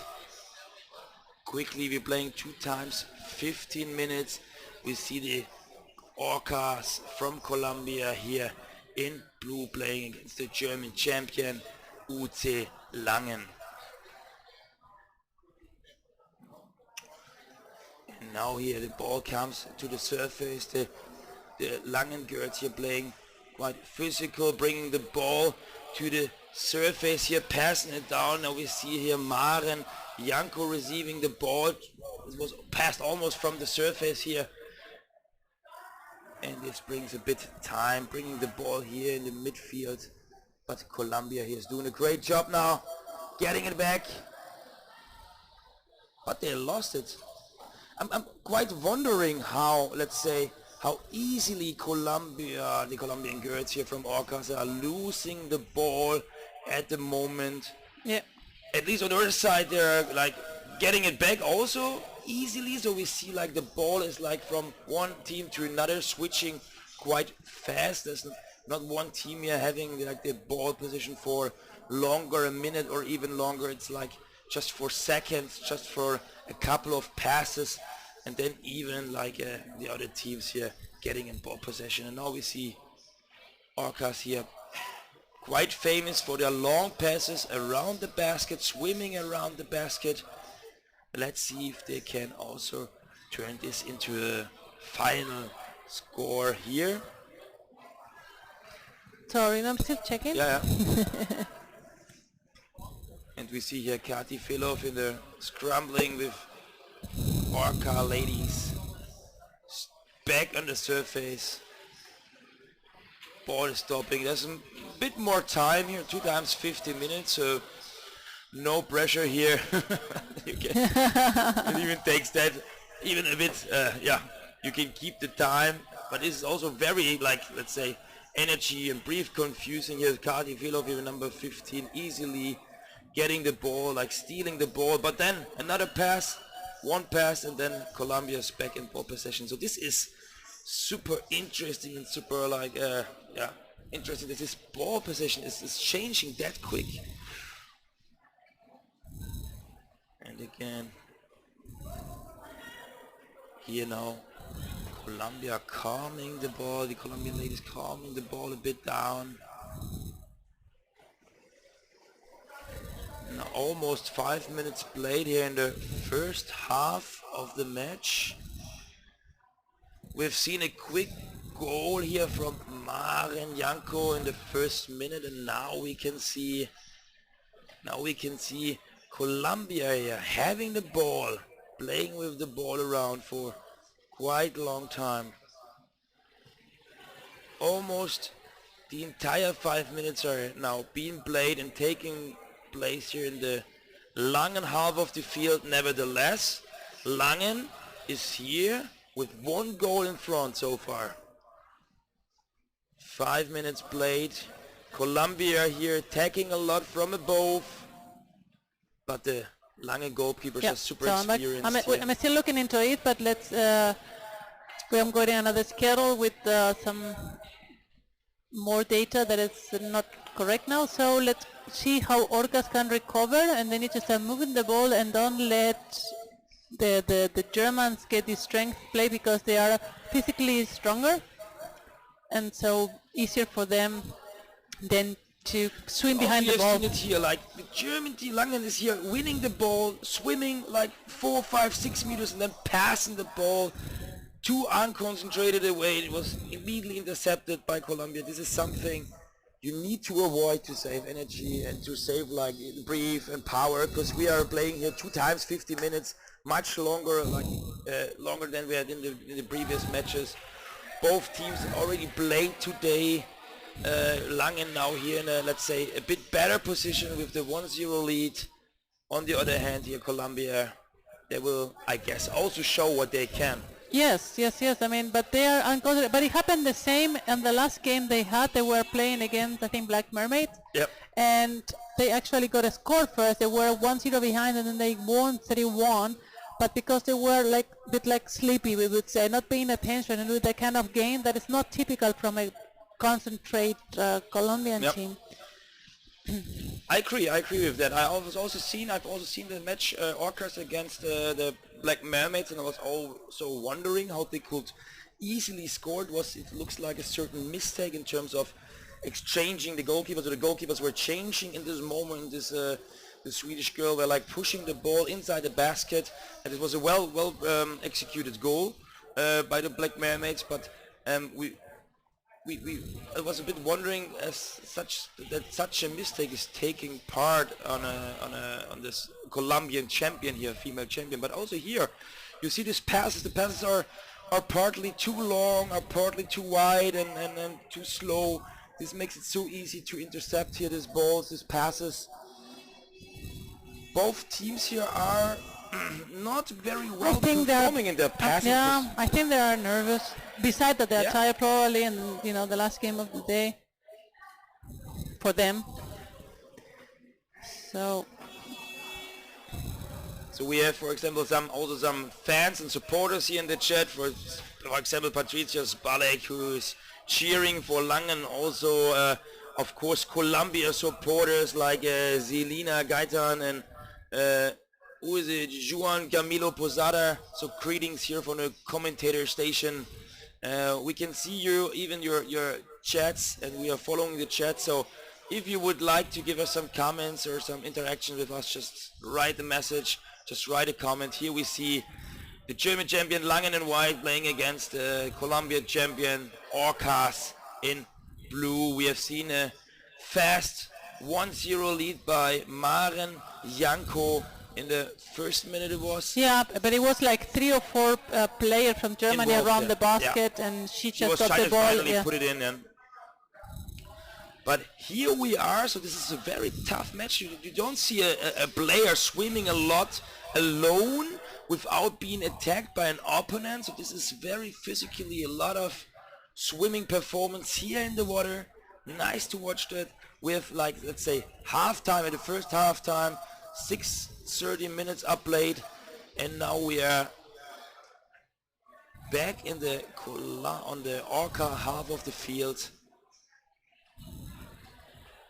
And also here it's quite nice to see, as we have seen in the match before, how many players of both teams are staying underwater at the same time. You see here like 3 white players at the same time, 3 to 4 blue players staying here underwater, and this is on this all the entire time. So at least it shows that the players are staying, let's say, longer underwater than they do at the surface, and this is super great sport performance both teams are showing here.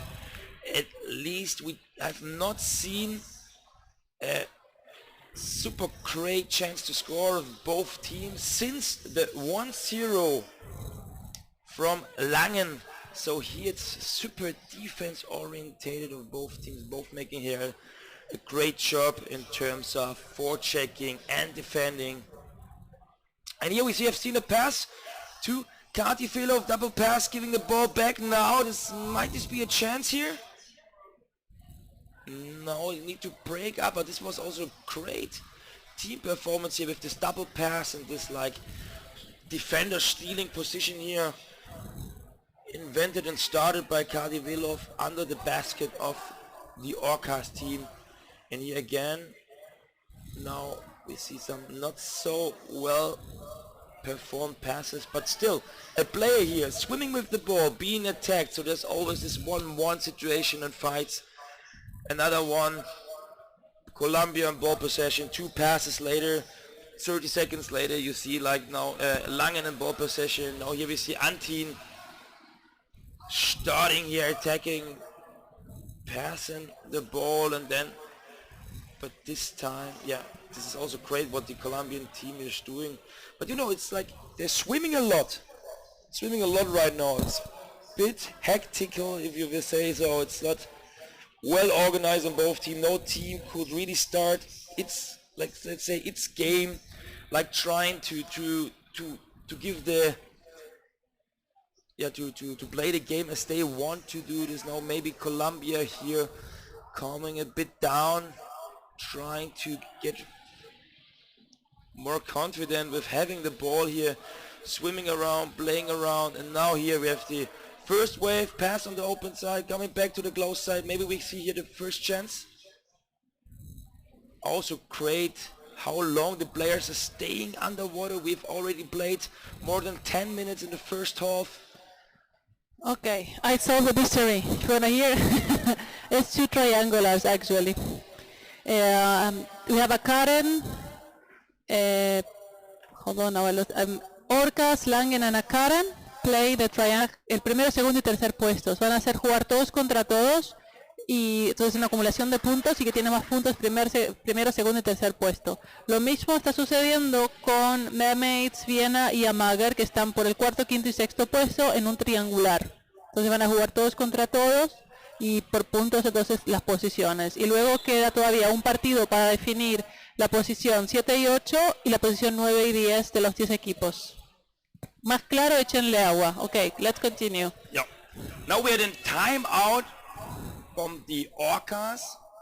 Now they have taken the timeout, so there will be no further timeout for Orcas here during the entire match, while Langen still having their timeout. It was 1 minute break. There are now 2 minutes 30 seconds left in this first half of the match. It's a 1-0 lead for UC Langen, executed or scored by Maren Janko. Of course, it was like a team performance, but she finally put the ball in the first minute of the match. And now here we have a referee call from the deck referee. Let's see what they're calling, and we see, and also, oh, the ball, the basket was stolen here by Orca. You're speechless. Yeah, this makes me speechless, definitely. That's a big thing I was to like get. sick looking what's going on there. Crazy. You have seen that like, of course, the referee made a call, and usually the goalkeepers, they should be concentrated in their tasked in defending the goal. In this situation, they were all interested in what the referee is saying. They thought there might be a short break. But the Colombian girls are more awake and saying, no, we're using this chance. And they do that a lot. They steal the basket a lot. So now it's a lot of this kind of game we don't like. Yeah. Stopping, fighting, going to the surface. Trying to dive in, move a little bit. Again, another fight in the surface. So now we have Germany trying to do a counter-attack but being forechecked by the Colombians. They cannot just swim through. We have 3 Colombians and 2 Germans trying to just pass the half of the pool. And here we are in the last minute of the first half of this first final of the day, or the tournament, even the tournament. Already less than a minute for the first half. Still, we have seen like a very physical first half, but not, to be honest, so super exciting first half. It's super early. Yeah. And now like it's two-stopped. It's two-stop game. I mean, there's too much at the surface, in the middle and up. And now we have a counter-attack from one of the players. I think it's Silvia, que está intentando llegar, peleándose contra 3 alemanas. And now pass the ball. They're now in the corner. They have 10 seconds. If they want to attack, it has to do it now. Or then it's going to be the end of the first half. 4, 3, 2, 1. Now we are in the halftime. And maybe we're making a short summary for the German spectators as well. So, bei den Deutschen hier ganz kurz die Zusammenfassung. Wir spielen hier die erste Halbzeit des ersten Finales. Es spielen 3 Mannschaften. Die Damen aus Norwegen, Akeren, die Damen aus Kolumbien, Orcas, und die deutschen Damen aus Langen. Diese 3 Mannschaften spielen gegeneinander.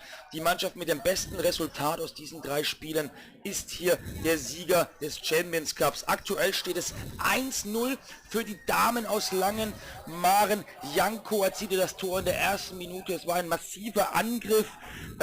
Gleich 3 Damen waren hier involviert. Am Ende war es Maren Ranko, die über die offene Seite den Ball reinpottete und ihre Mannschaft hier in Führung brachte. Im weiteren Spielverlauf haben wir sehr physisches Spiel gesehen, sehr viele Sprints auf beiden Seiten.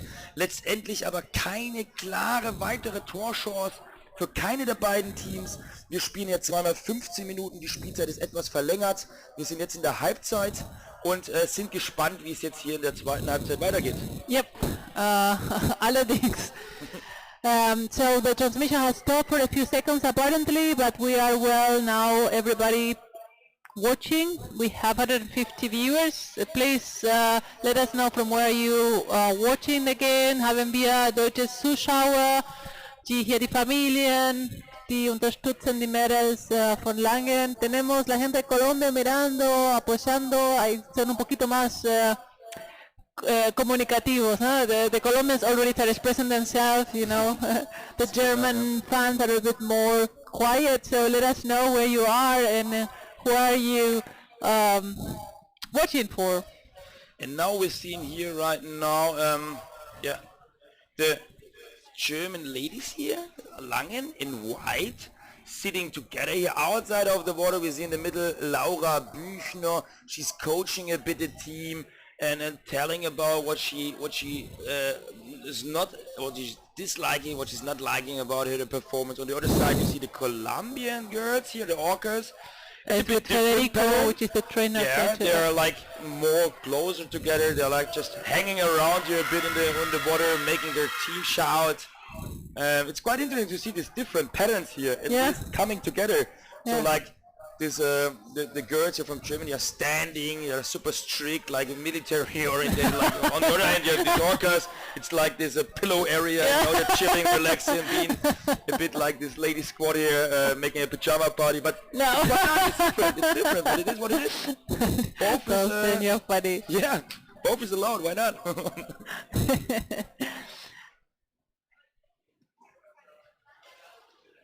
Now, second half, 50 minutes left.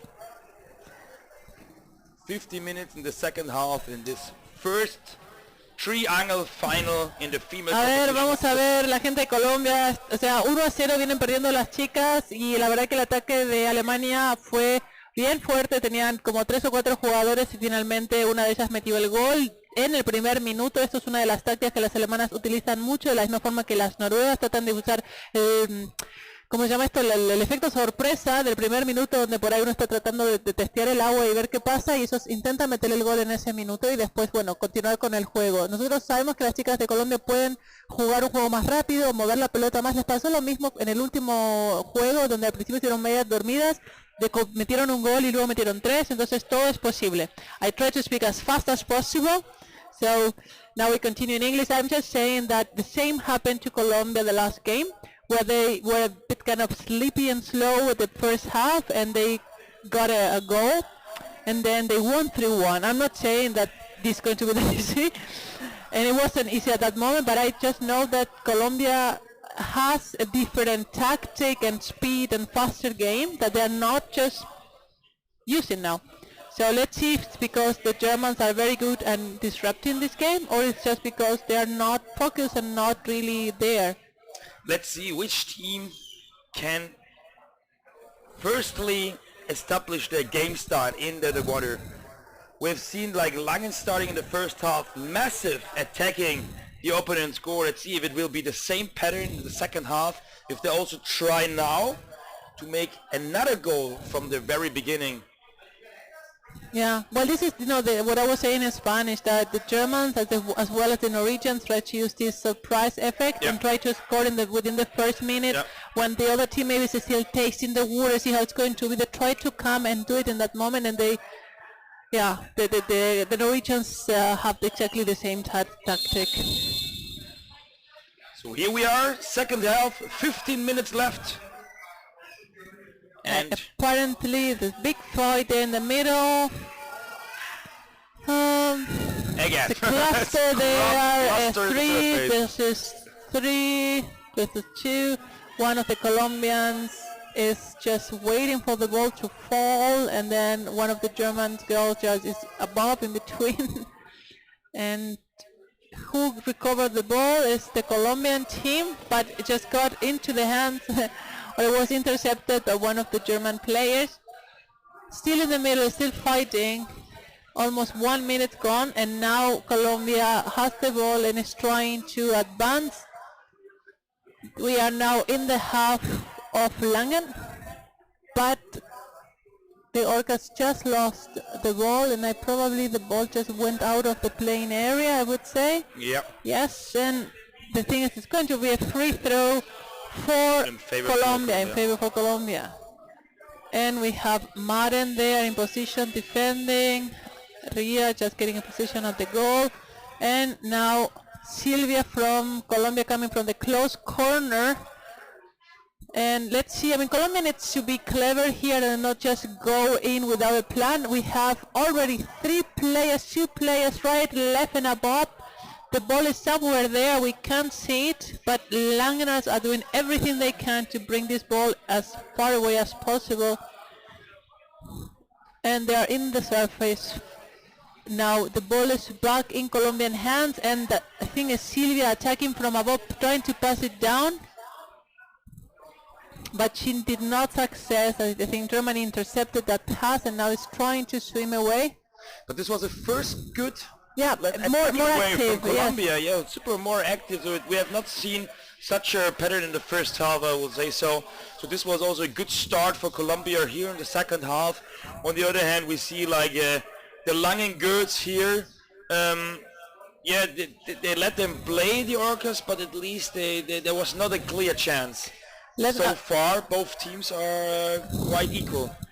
Bobby Simonson, let me check. He's asking, was the last time a team that it was Norway or Germany won the Champions Cup? And I think that was Colombia in 2010. Yes, and I have the cup behind me, so I just checked and I was right. Everyone, it was also, just Norway and Germany, except for 2010 when the Orcas won. Yeah. And again, all these like 3 teams, not 3 teams, but let's say countries with their national champion participant are again here in this finals. We will not have a new champion in total, so there will be no, like, let's say, surprise. It will be at least the champion from Colombia, from Germany, or from Norway again. So, Yes. but let's see who will be the strongest team this year. So far here, Germany is 1-0 in lead. We remember the first goal, Maren Janko, in the first minute it was, and here we are. Great recovery from the German team. Stephanie Nusser here fighting against Sri, but Colombia is doing here also quite good in their forechecking. You see that they're super offensive. You see all the players are almost in the middle of the field, so they can like exchange super quick from the midfield to the offense, and it makes it super easy here to keep Something's this pressure. happening. The referee on the surface is okay. Free throw in favor of the Langener team. Let's see. Now here Colombia needs to be aware that the German team normally try to steal the basket, or at least to position themselves and keep the goalie down.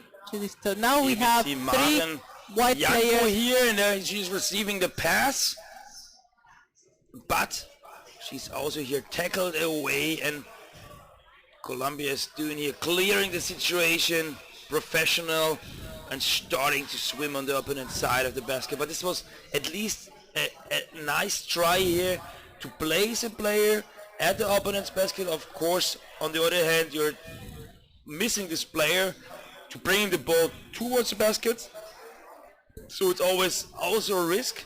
But in this situation it worked, but Colombia was clear, has seen the upcoming situation and reacted correctly, and just tackled away the players. And now we are here with a double pass now from Colombia. The first attack here from the open We side, have but 4 players of Colombia. also still well defended. It's still going on here, the attack. Ball now went to the surface, so this was close, quite close, not even very close, but a good start for Colombia here in the second half. Let's see now. Lange needs to take care here to That was a bring little it bit risky. up. Yeah, this was very aggressive. So Langen is playing here quite more defense than they did in the first half. Well, they're not going to just risk, to lose the ball, but they need to be maybe better to recover and now to keep the ball playing. Maybe don't do like a complete crazy attack, but stay and we have. Here's a good attack. It's Antin. She was stopped swimming by through the 3. basket, but she was stopped. Yeah, by 3 already. 3 Colombian players. So this is crazy. It seems like there is a free spot, like you can just swimming and putting the ball into the empty basket, but then immediately 3 Colombian players are going down and catching you. It was too good to be true. So the fixing you, and this is ball left crazy. the area, and now we have a free throw for the Colombian team. Let's see if they can take advantage of a free throw where it's supposed to be. So, and now we have over the corner, and now over the open side, pass it back on the other side, but it was intercepted by Katy Bello. Great recovery, and now she's bringing the ball to the surface and trying to bring it as far away as the basket as possible. We can see there's some call from the referee, and free throw for the Colombian team, for Orcas. Short summary for the Germans. Wir sind hier nochmal im quasi ersten Finalspiel. Es spielt Langen aus Deutschland gegen Orcas aus Kolumbien. Langen führt mit 1-0 durch ein Tor von Maren Janko in der ersten Minute. Eine gute Team-Performance. Jetzt in der zweiten Hälfte aber Orcas deutlich offensiver, arbeiten sich deutlich mehr Chancen heraus gerade. Langen muss hier aufpassen, jetzt nicht irgendwie unglücklich wieder den Ausgleich hinzunehmen. Nichtsdestotrotz beide Mannschaften hier wirklich auf Augenhöhe. Wir haben noch 7,5 Minuten in der zweiten Hälfte zu spielen und wir sind gespannt, wie es weitergeht. Did something happen again? There was some kind of free throw for roughing Langen, or for hitting, or at least favor for Langen now here. 7 minutes left.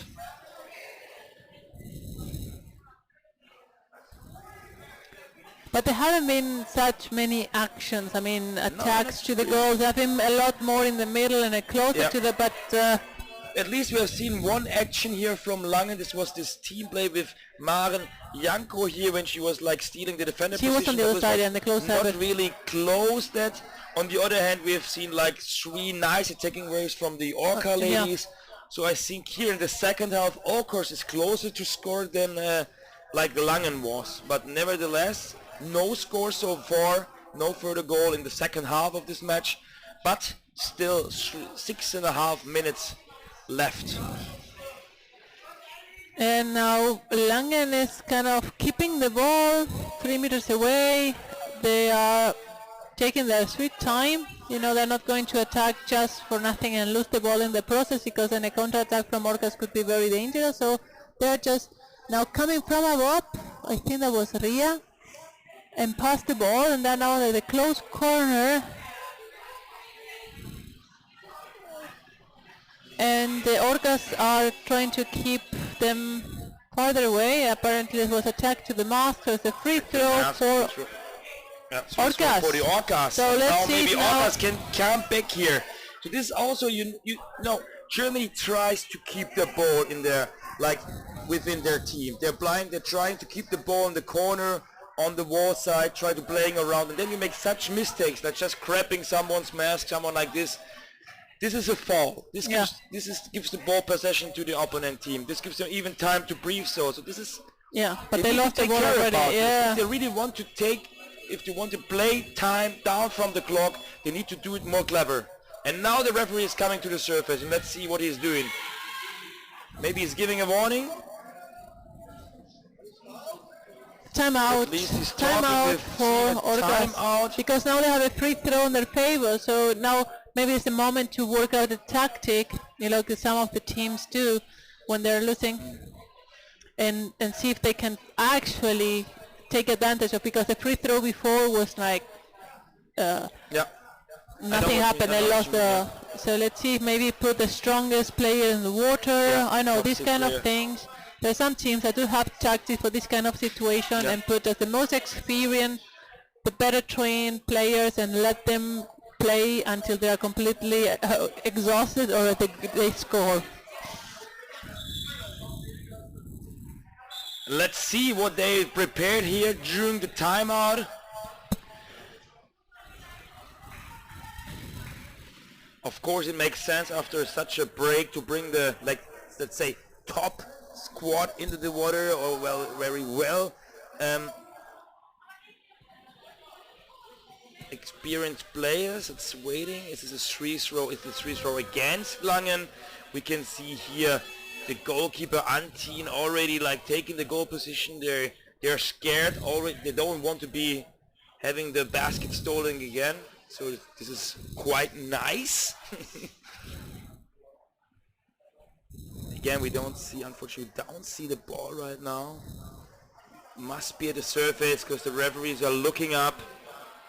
So it looks like there's another scrum, but here in the middle, it's good to see that you have also this quite what happened? offense-orientated game style. Oh, You the see- ball left the play area. And now it And is- we have that Steffi. Yeah, Stephanie Nusser here is like stealing the Orcas basket. And now she's beating. Kati is trying to. Kati's trying to But the goalkeeper of replace Orcas was her, there. but it's like, now it was the goalkeeper is back on his position. Kati's coming back to the surface, but it was a nice try. And now here we have this Silvia went ball for the possession. ball. But you see Yeah. how massive the Orca team is now attacking there, and the ball got almost lost. Fortunately here, Yeah. Maren Janko are having the ball here, bringing it, keeps the ball in his team.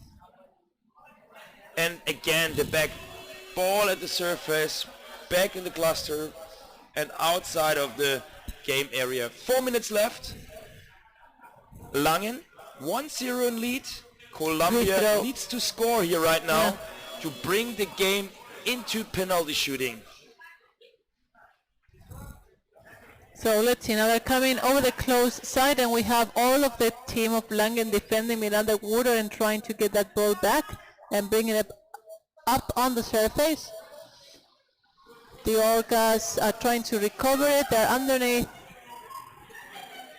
the cluster, but I don't see who is, if Katy has it, it's going to be a while until she releases it, and I think I can see her legs, and I'm not sure, or no, but it's Another court, yeah. A lot of courts during this match, and the referees come back to the surface. Is not a good sign. Maybe here we see another warning. Free throw within 3 meters for sending Orcas. some instruction. There's a timeout for Langen. Timeout for Can you Langen. see the surface? Is there maybe Timeout. Give me 1 second that the Colombians are asking about how is it with the position. Entonces voy a repetir para las chicas de Colombia cómo es el tema de las posiciones. Estamos en un triangular que está formado por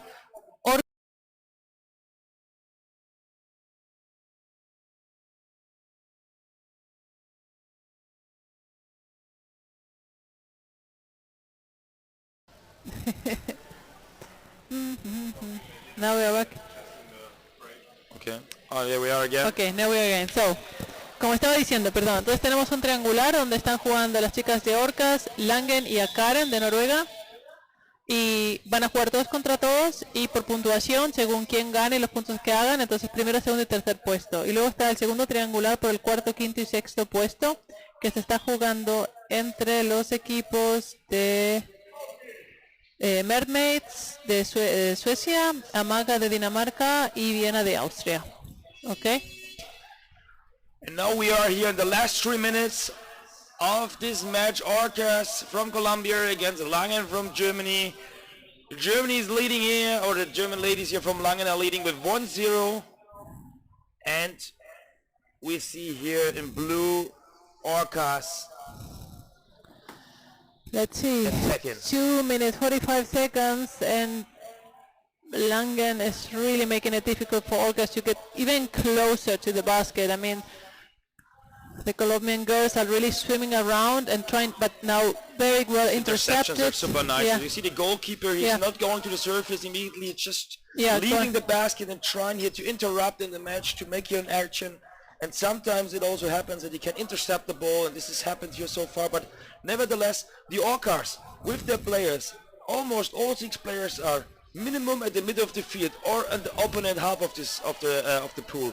So you see here they're super close to the ball and super close to the ball leader all the time, and this makes it so easy for them to attack here. For example, in this situation with 3 players.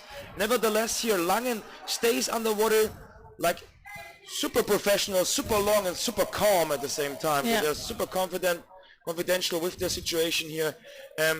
They look super experienced here doing so they're not nervous, playing around, keeping the ball. Now it's just 1 minute. They're not doing silly mistakes or so they're risking anything, and I was still even attacking. Nice pass on the open side. Is this here the decision? It was quite close here.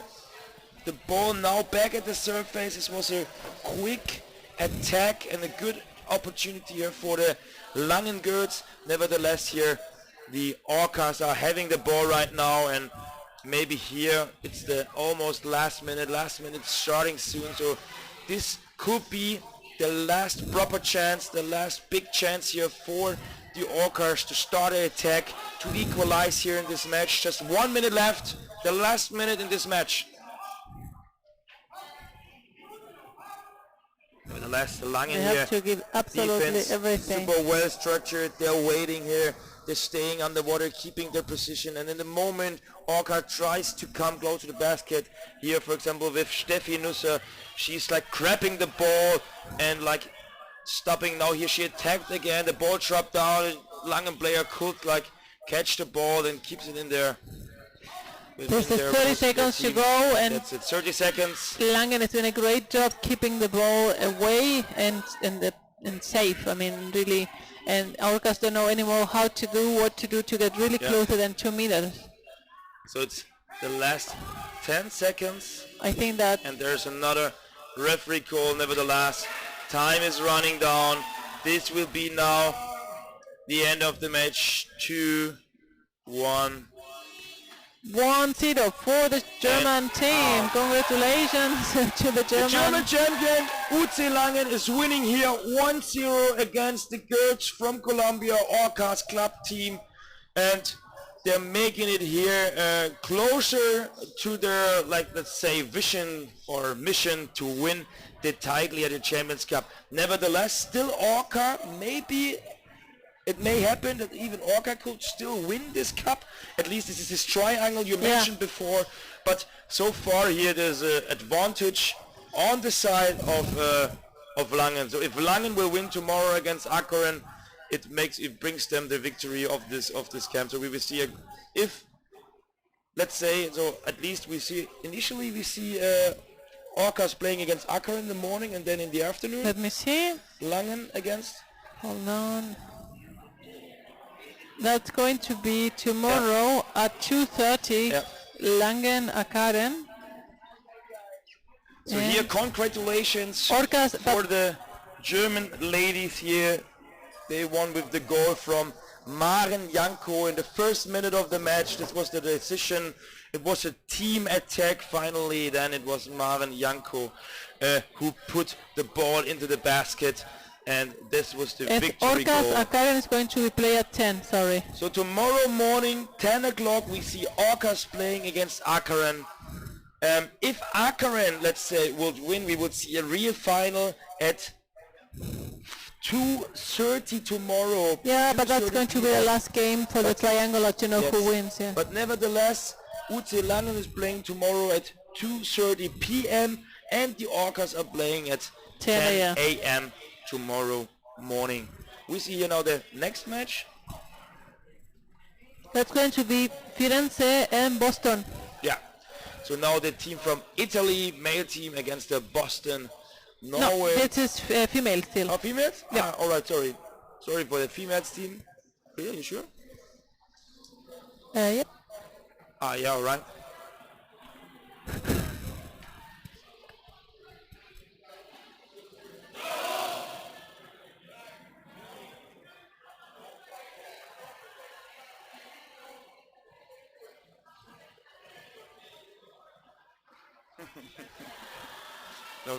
Yeah, but it's Mac. What? We're a bit confused because the US team for the girls is actually Marcos. No, it's correct. And I saw Firenze with the F, and then actually there was like men in the water because they had, so it was like our brains are not really there, so we couldn't believe what our eyes were. You know, it was a contradiction of information, and we could not decide which one was the correct one, even if we had the men swimming in front of our eyes. Or if that was me, you really were more for the men. So Italy played before. We have the last two matches as Firenze Boston, and then Connecticut Marcus and Helvetia, and that's the female. But now we see like the Italian champion Firenze playing against the champion from the USA, Boston, Norway. I guess I've been here last year as well. Boston played last year. I think as well. so, yes. Yeah. It was like in the past, it was, for example, the New Jersey Hammerheads, or no, it was the Muckles, and then the New Jersey Hammerheads before. So the first team from the USA being here was the New Jersey Hammerheads, and then later the Muckles, and then later we have now The girls also from the US Marcos Boston. last year. Yeah. So super nice here with this two teams. Firenze, they lost their previous match against Zurich 3-0. It was a close match, even the result was quite high. Boston. Nevertheless, we need to... What? Boston lost against Zurich, you said? No, Firenze. Firenze, sorry. But we need to remember that like the Firenze team, they have a bit like a handicap, you can say so, because they're just here with 1, 2, 3, Handicap? 5, 6, 7, 8, 9, 10. They're just having 10 players. Right, but the Black Mermaids were playing with 9. Yeah, of course, but But it's hard, yeah. but Gabriele said, I was with talking 12 to the players. captain, Gabriele Chiane, he said that he is playing defense for the first time All right. ever because he's not a defender, and because he's the best trained, he has not an exchange player, so he's playing through. All right. And this for entire tournament on that level. Yeah. Super tough. Yeah. But yeah, I've seen him, to be honest, I've seen him in the previous match against Zurich. He was like my player of Italy, of the Firenze team, because he was like super engaged. Of course, he was always in the water, but he was also super successful in his actions. It was like winning the ball, executing, he was attacking, he was like trying to defend the penalty.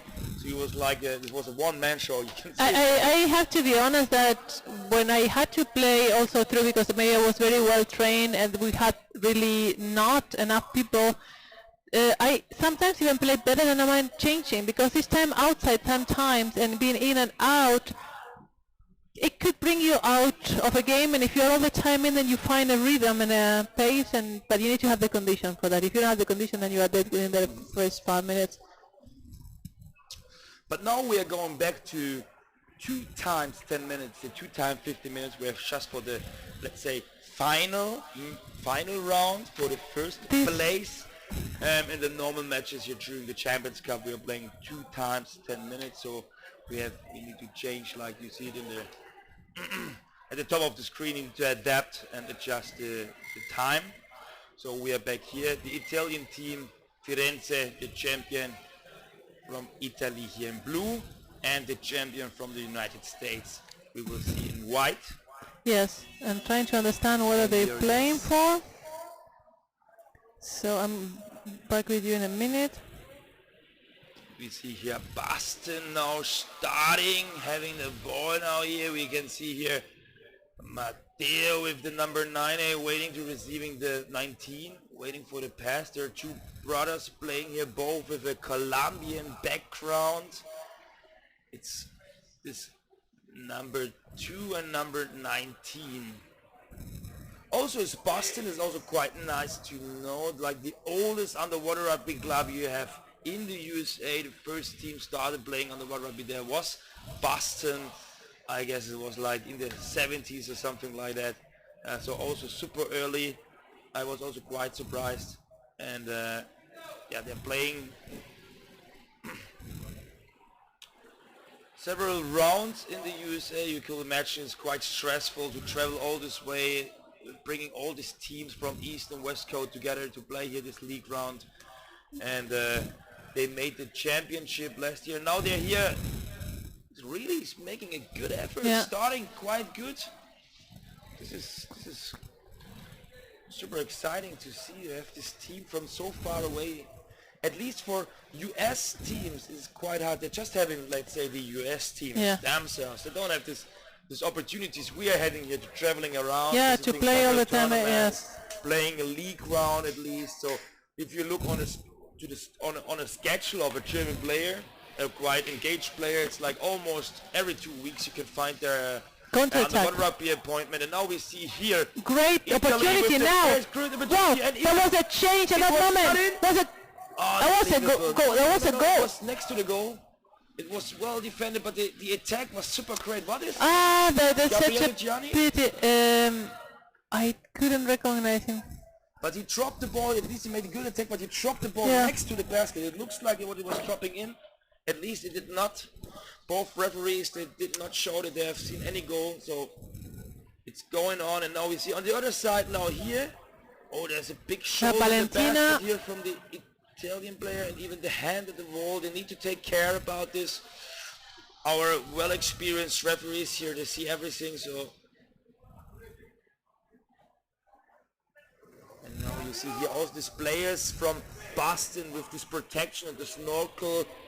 Shows that they have a lot of people, or some of them have like a, let's say, underwater hockey background. This is something you see quite often in underwater hockey. We have this like protection, this white protection in front of the snorkel here to protect the thieves. And here we see number 2 here, the captain, Gabriel Gianni. We mentioned before, Italy here just with 10 players. So one player has no exchange player. And these guys are playing a triangular for the last 3 positions of the male. So it's go on positions 11, 12 and 13, and this is going to be between Firenze, Boston and the Frogs from Bordeaux.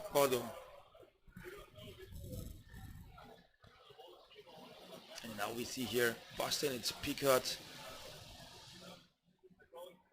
passing the ball. Now you see here that from the matters of speed and let's say speed and aggressivity, it's like a bit different in comparison to the previous matches. Maybe So there's a bit more space, a bit more time, a bit more calm. Nevertheless, when it comes close to the basket, they're also quite physical. But here so on, the ball is coming back to the surface. It's being played a lot at the surface at the moment. Even the players are having the ball. Here's a super nice interception of number Wow. 2. Yep, sorry. Oh, and this may be the best opportunity so far to score in this. Wow. 99 who made the score. USA here in a lead. The Here. team from Boston here with Yeah, sorry. the number 99 who is Stevens. John Stevens here with the 1-0 lead for Boston. Now Italy here needs to wake up. They had also a super great chance here. It was quite close here to make the first goal, and then on the other hand it was Boston here with John Stevens scoring the 1-0 in this 43rd match of this tournament.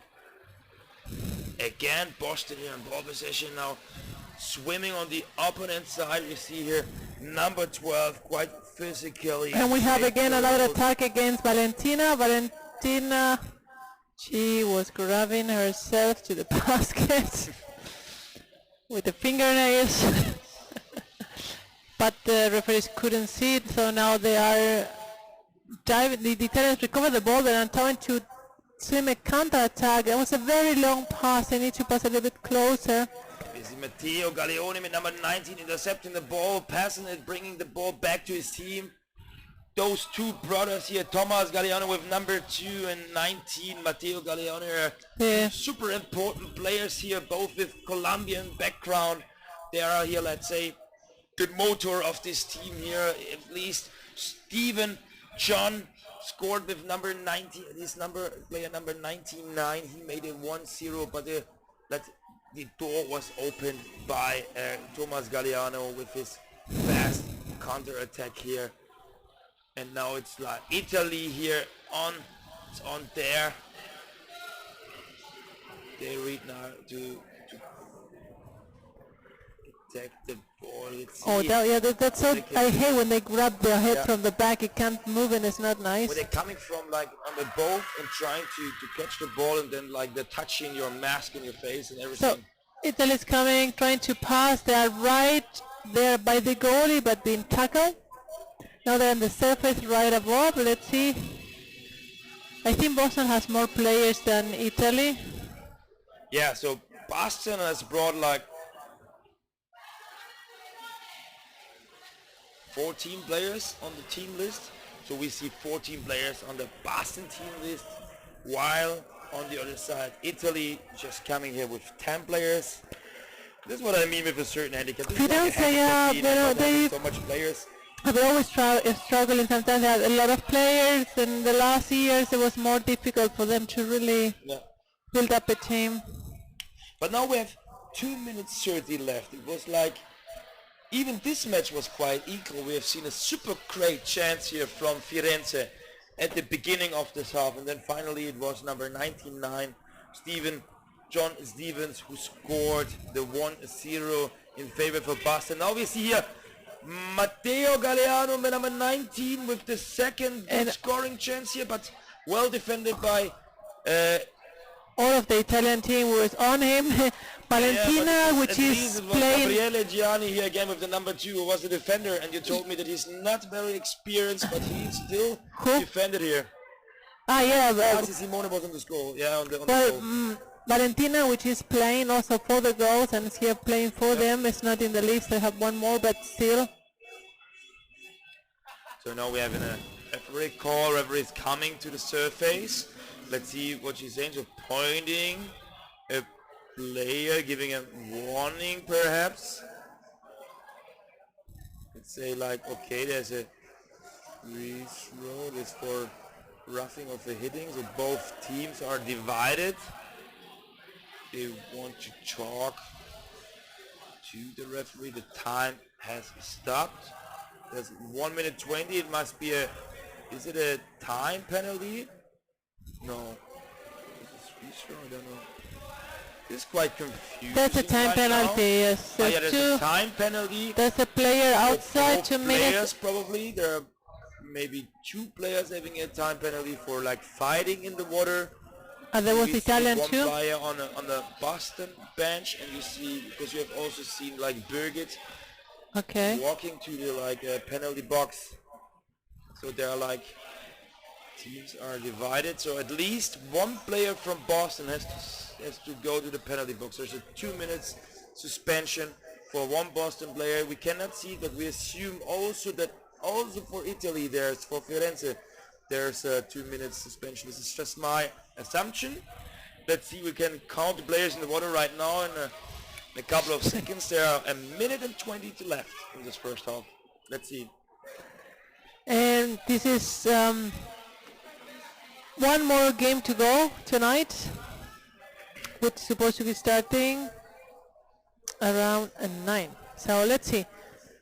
This is still the first half of Firenze against Boston Narwhals. And here we go. The ball is in the middle, at least for what we know. Boston is with 5 in the water, so But it's the same Those for Italy five, and yeah. as well. So we are playing 5 against 5 right now for 2 minutes, because 2 players received a time penalty probably for fighting here, but we see also Italy now. Firenze stealing the basket. This is quite the ball needs to get good closer and quicker. opportunity now, but Oh, the ball got it lost was now. again Gabriele Gianni. Yeah, it has been really long guiding time. a lot. He's staying so long on the water, staying all the time in the water. This is super hard. Nevertheless, his team is struggling to bring him the ball. He's in a good position. He's stealing the basket, but then the team is not able to use this situation, to use this advantage. And so it is still Boston here in lead with 1-0. No, the basket is empty. Goal! Goal for Firenze! No, Amazing, and it's such a mistake by the... Casey! No, but he is not supposed to go because there's not Unterzahl. No, there's not. No, they need to stay in the water because it's 5 against 5. So this is, It you know, was that yeah, normally there's for no- people that don't know, if one of the team has a penalty time for 2 minutes outside, so one team is 5 and the other is 6, the moment that they get a goal, then the 2 minutes is done, and so the player can return. But in this case, because both had a player out, they are playing, there's no disadvantage. So because the player wanted to go into the water, Manuel was running behind.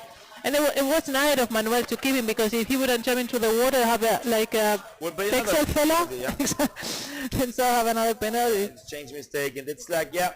So this was crazy. Now we're in the halftime, so at least seconds before the halftime call, Italy. I don't know what happened there with equalized. Boston, because I was so confident. They were defending so much, and the defender didn't even check that the goalie was. This is such an important thing, you know. The defenders need to keep, you know. Yeah, but at least you're with 5 players in the water, so at least I don't know what Matteo, because it was Mr. Number 19, Matteo Galliano was Galliano. sitting on in the penalty box, and I'm not sure if he's playing defender, attacker, or goalkeeper, but it might be that he's maybe a goalkeeper. Yeah, I And think so then, too. Of course, they're also struggling, and who's going out, who is changing who, etc.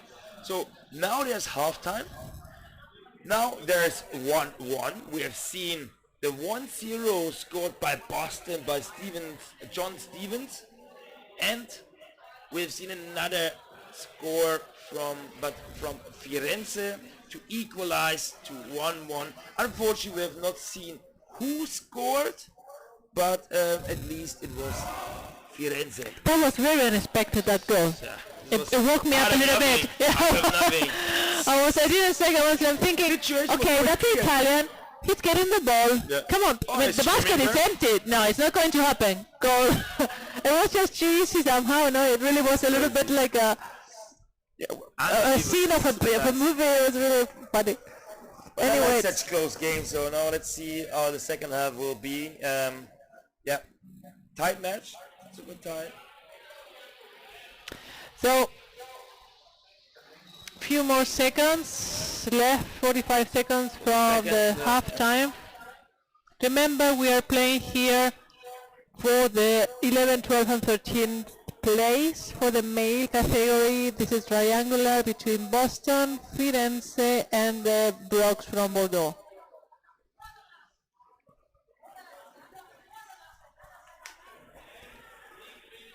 So we still have each team has a player out. I don't know, because we couldn't see, it's not registered here, so we don't know how much left, but I would say maybe half a second or so. Yeah, maybe 20 seconds or Yeah, something. something. It will be not that long, because it was like 1:20 left when they called the penalty, so maybe 40, 30 seconds, something like that in the second half. But both teams are starting here with 5 players. Wow. And Italy has like another kick like that. I mean, these guys are back to life. They're like, there's still hope. Let's go for this. And Boston's are now decided to, attack again. So 5 against 5 here for a couple of seconds, and 1-1 is the score so far. So at least we will find here a winner, because every match will this was a good idea here, passing the ball down to Mike Pickett, but he has not received the ball. At least he was in a very good position here. Yes, I mean, the Italians need to be very, very careful now, because the Bostons are very good at attacking. I would even say they attack better than the Italians. So they need to be very, very good and not let the goalies alone, Raul, not Valentina, because you know how men are. Yeah. If they see a woman on the goal, right? They get crazy, they're going crazy. Yeah, because they think this is my opportunity to score. And so let's see. Italy is trying to go past the half field, and now they are on the corner of Boston. But Boston is, keep them away, and now they're pushing towards their half. Well, they need to, I mean, they can't be this static. If they're this static, then they're going to commit mistakes like that and just drop the ball, the next Italian guy recover, and now they are coming in a counter-attack. But Boston's are very well in position. The captain just tried to get the ball. Firenze still in possession. And now they are coming towards the middle, going to the close side. It's one Italian guy against 2 or 3 from Boston, and now they got Gabriele. Oh, that was so quick! It was really close. Here. Bam!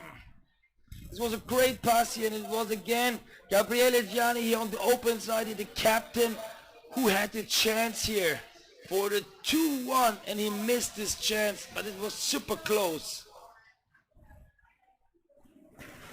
We see that the Italians are tired because it takes a while for them to be, more than one on the water. So now this is the chance. They need to, just give everything they have and attack.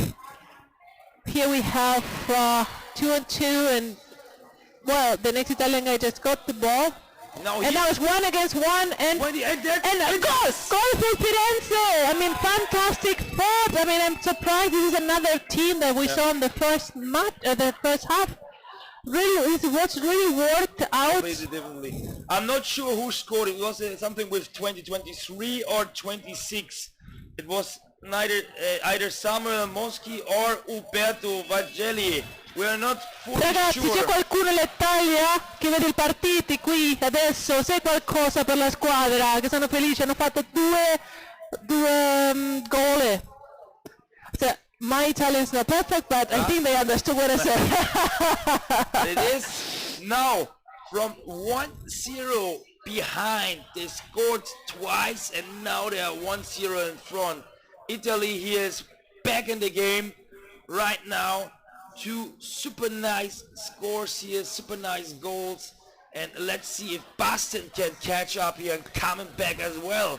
Now it's 6 minutes, it's 2-1, and Italy. This was a great pass here from Matteo Galliano. It's Thomas getting Galliano. dangerous, and Italy, I think, It was such what a happened? blind pass. They saw Again. something. The referee saw something that's Yeah. just giving advantage. I And hope now it's they're not going to be a going penalty. on. Might be something like that, and it's not in. It's not in.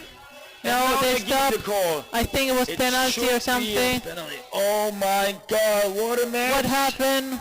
What did Kaisa say? I think it was Kaisa that, you know, she held the hand because she's pointing to an penalty Italian. penalty. 2 minutes. 2 minutes. There's a 2 minute 2 minutes. A free throw for Against- Boston. This is nerve-wracking. So there's now another advantage here for Boston. This is a crazy match now. 5 minutes left. Colombo, nos estamos Time poniendo los penalty. dedos ya. Time out for Italy. Crazy. Por favor. Crazy. This is crazy. a creamy This is what thriller. This is the right terminus we can use here. We're the Italians here. Boston Ragazzi, scored. ragazze.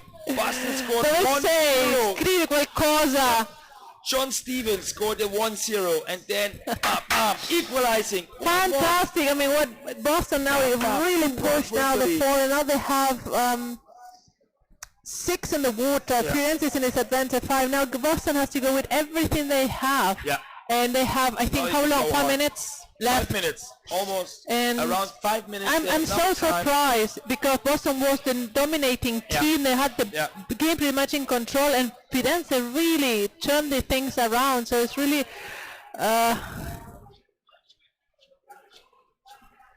Now we see here, this match is very, very exciting, to be honest. Yeah. 5 minutes left. Second half, the last 5 minutes of the match. 2 minutes call, 2 minutes suspension for Firenze. Firenze just with 5 players in the water. Boston with 6 players in the water. Let's see if Boston where are the US fans now? I here. mean, cheering for their team. Now they have, 5 minutes and 6 players in water, and 5 are the Italians. So cheer them up. And here we 2 see. are coming into attack. So let's see how the Italians This can was manage. a bit too quick now. There was a first pass immediately intercepted by Firenze. It One. was not very well Colombo, done by just one Thomas, out. but now he got the ball back here. Passing to his brother. And Gabriele is But having... still attacking again against Gabriele. Gabriele. Super nice. He's just chilling and relaxing. Penalty. There's the penalty. Penalty. No way. Penalty. Oh my God. I am losing weight. I'm growing gray hair. I don't want to see. I don't want to talk. No penalty call. Crazy. And timeout for Boston. Wow. This is... Crazy.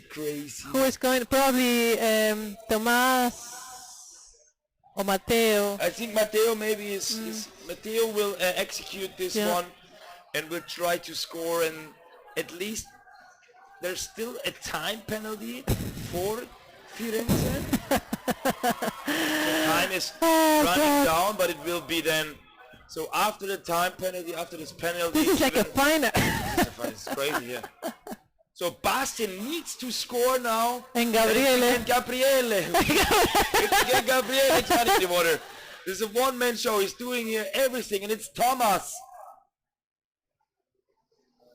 It's Thomas Galliano, and he needs to take care not to be crap. This rule that of the goalkeeper that cannot leave the basket, I hate that rule, and it's so unfair. Why not? It is what it is. We need to change it. But now he is now trying to score, and he is doing it.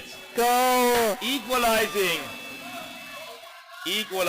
Yeah, Colombo. That's true. The saying is more interesting than watching Langen versus Orcas Chelsea 4. It is a lot of... wow, fantastic for Boston. Congratulations on that penalty was earned, and now... Congratulations to both teams here. They're making a super nice, exciting match. At least Boston started crazy. John Stevens scored the 1-0. Then there was an empty net goal from Italy equalizing. Second half, Italy getting in front. It was Gabriele Gianni who scored 2-1. No, there was another. Someone else, I was someone else. I don't know.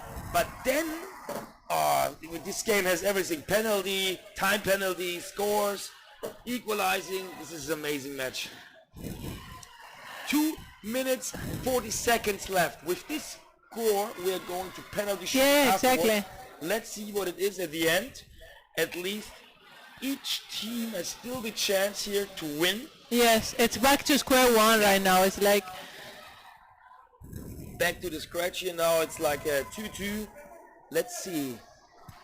so. Let's see now. Italy's trying to attack and just not to risk it. They're going over the corner, and Boston now is trying to interfere and keep them away. What do you think? I mean, do you think any of these teams is rather going to penalties? No, I don't think so, right? I think penalty shooting here is Probably Boston might win, I think. in penalty shooting. You have this one-man show here in Italy with Gabriele. He's also here executed here quite well, and imagine he's just stayed in the water, so he's like super fit, super nice stamina, and his super nice performance. And of course, this in penalty shooting, the individual class is much more important. It's so super Yes. important to be like individual good. Yep. So the team performance doesn't matter there anymore. But now let's see. Okay, 9 counter-attack. seconds left, and here 1 now minute and a half. Firenze. Is this Gabriele again? No. No, Firenze here. Okay. The ball got lost and got back quite And they're quickly missing here. one player. Now here. This is one and one and well one, and then done. recovered by Italy. What happened? It's a call for holding without ball in favor for Boston. And this is now what we see. The last minute in the match. Last 30 seconds. No, Boston Colombo, the teachers having said the not. ball. It was mandatory for the World Championship in Graz, but not in general for. Oh, Okay. here's a good chance now. Let's see, Matteo Galliano's running here and the open side, and here now Picot, Mike Picot is trying to put it in the basket. The next But Italian they just knocked the ball out of it, and they are the referee saw Referee something, also Kaiser saw something. something and is raising the hand. He was given advantage, but Again, only 2 what is it? minutes. Time. So 2 minutes. It's another time. One penalty. Italian is going to be 2 minutes out. But it's I think still- because he actually pushed a 20 player at the goalie. Yeah. 15 seconds, 14 seconds, then Italy this has is to 12 put all of the seconds left players here. there. Come on. What's going on here? Super close, super tough. They're defending with all, and Now, Gabriele Gianni has having in the this ball. situation, they and do a cocoon it's okay, around. it's alright. He saved it, he passed the ball, and it's over. 2-2 regular time. Now we're going to Ay. shooting. Now we have penalties. The first penalty shooting. What a match so far. We've seen super crazy performance of both teams. A good starting Boston team from the beginning with a well-deserved 5-point 1-0 lead. Later, I don't know what they made, but there was at least no goalie on the goal, and Yeah. it's just a 1-1 by That was really, from it Italy, didn't, from I mean, Firenze. after the first 5-10 minutes, it Yeah. did not look like this was going to turn out like No. like this amazing game. This is crazy.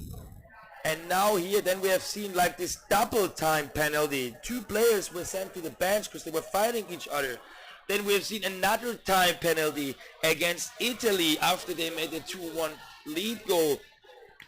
And the equalizing Penalties. by penalty with a Penalties. 2-2. And now this is the final Yeah, result. We are yeah. going right now to penalty shooting, so there's a short break. And then we will see 1 against 1. God, I mean, One team is attacking and then one team is defending. The first team, which is scoring and then defending successfully, is winning this game. yes. And then Not it a best goes, of 3? no, it's Best of one, one, best of one basis, 1 yeah. against 1. Yeah.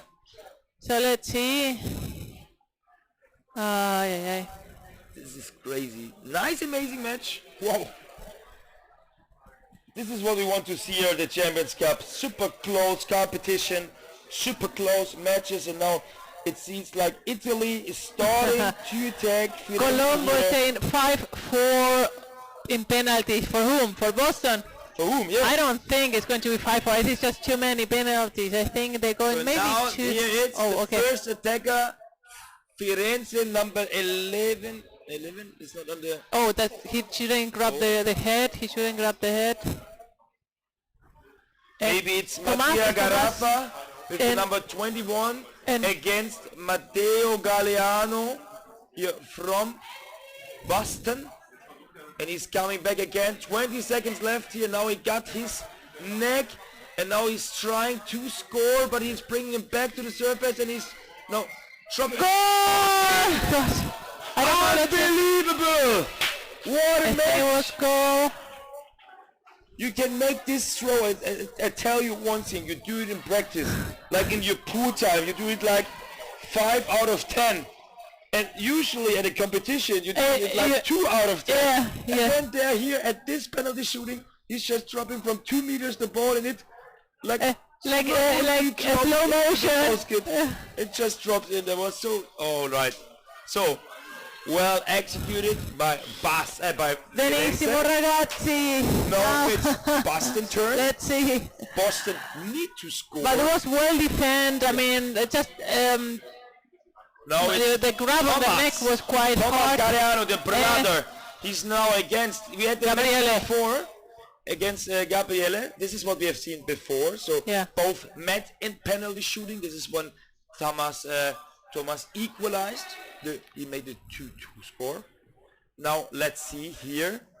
He's trying to go behind the back of Gabriele, but Gabriele is being good. Super experienced here. Yeah, but let's see. I mean, it's amazing what Gabriele is doing. Gabriele is still in position. Let's see if he can hold for another 12 seconds. He can't anymore. I think he's trying to. Oh, this is. I don't know. He shouldn't go so far away. Goal! That was Second. Unbelievable. in the last second, the same like before. What the hell is going on here? Maria.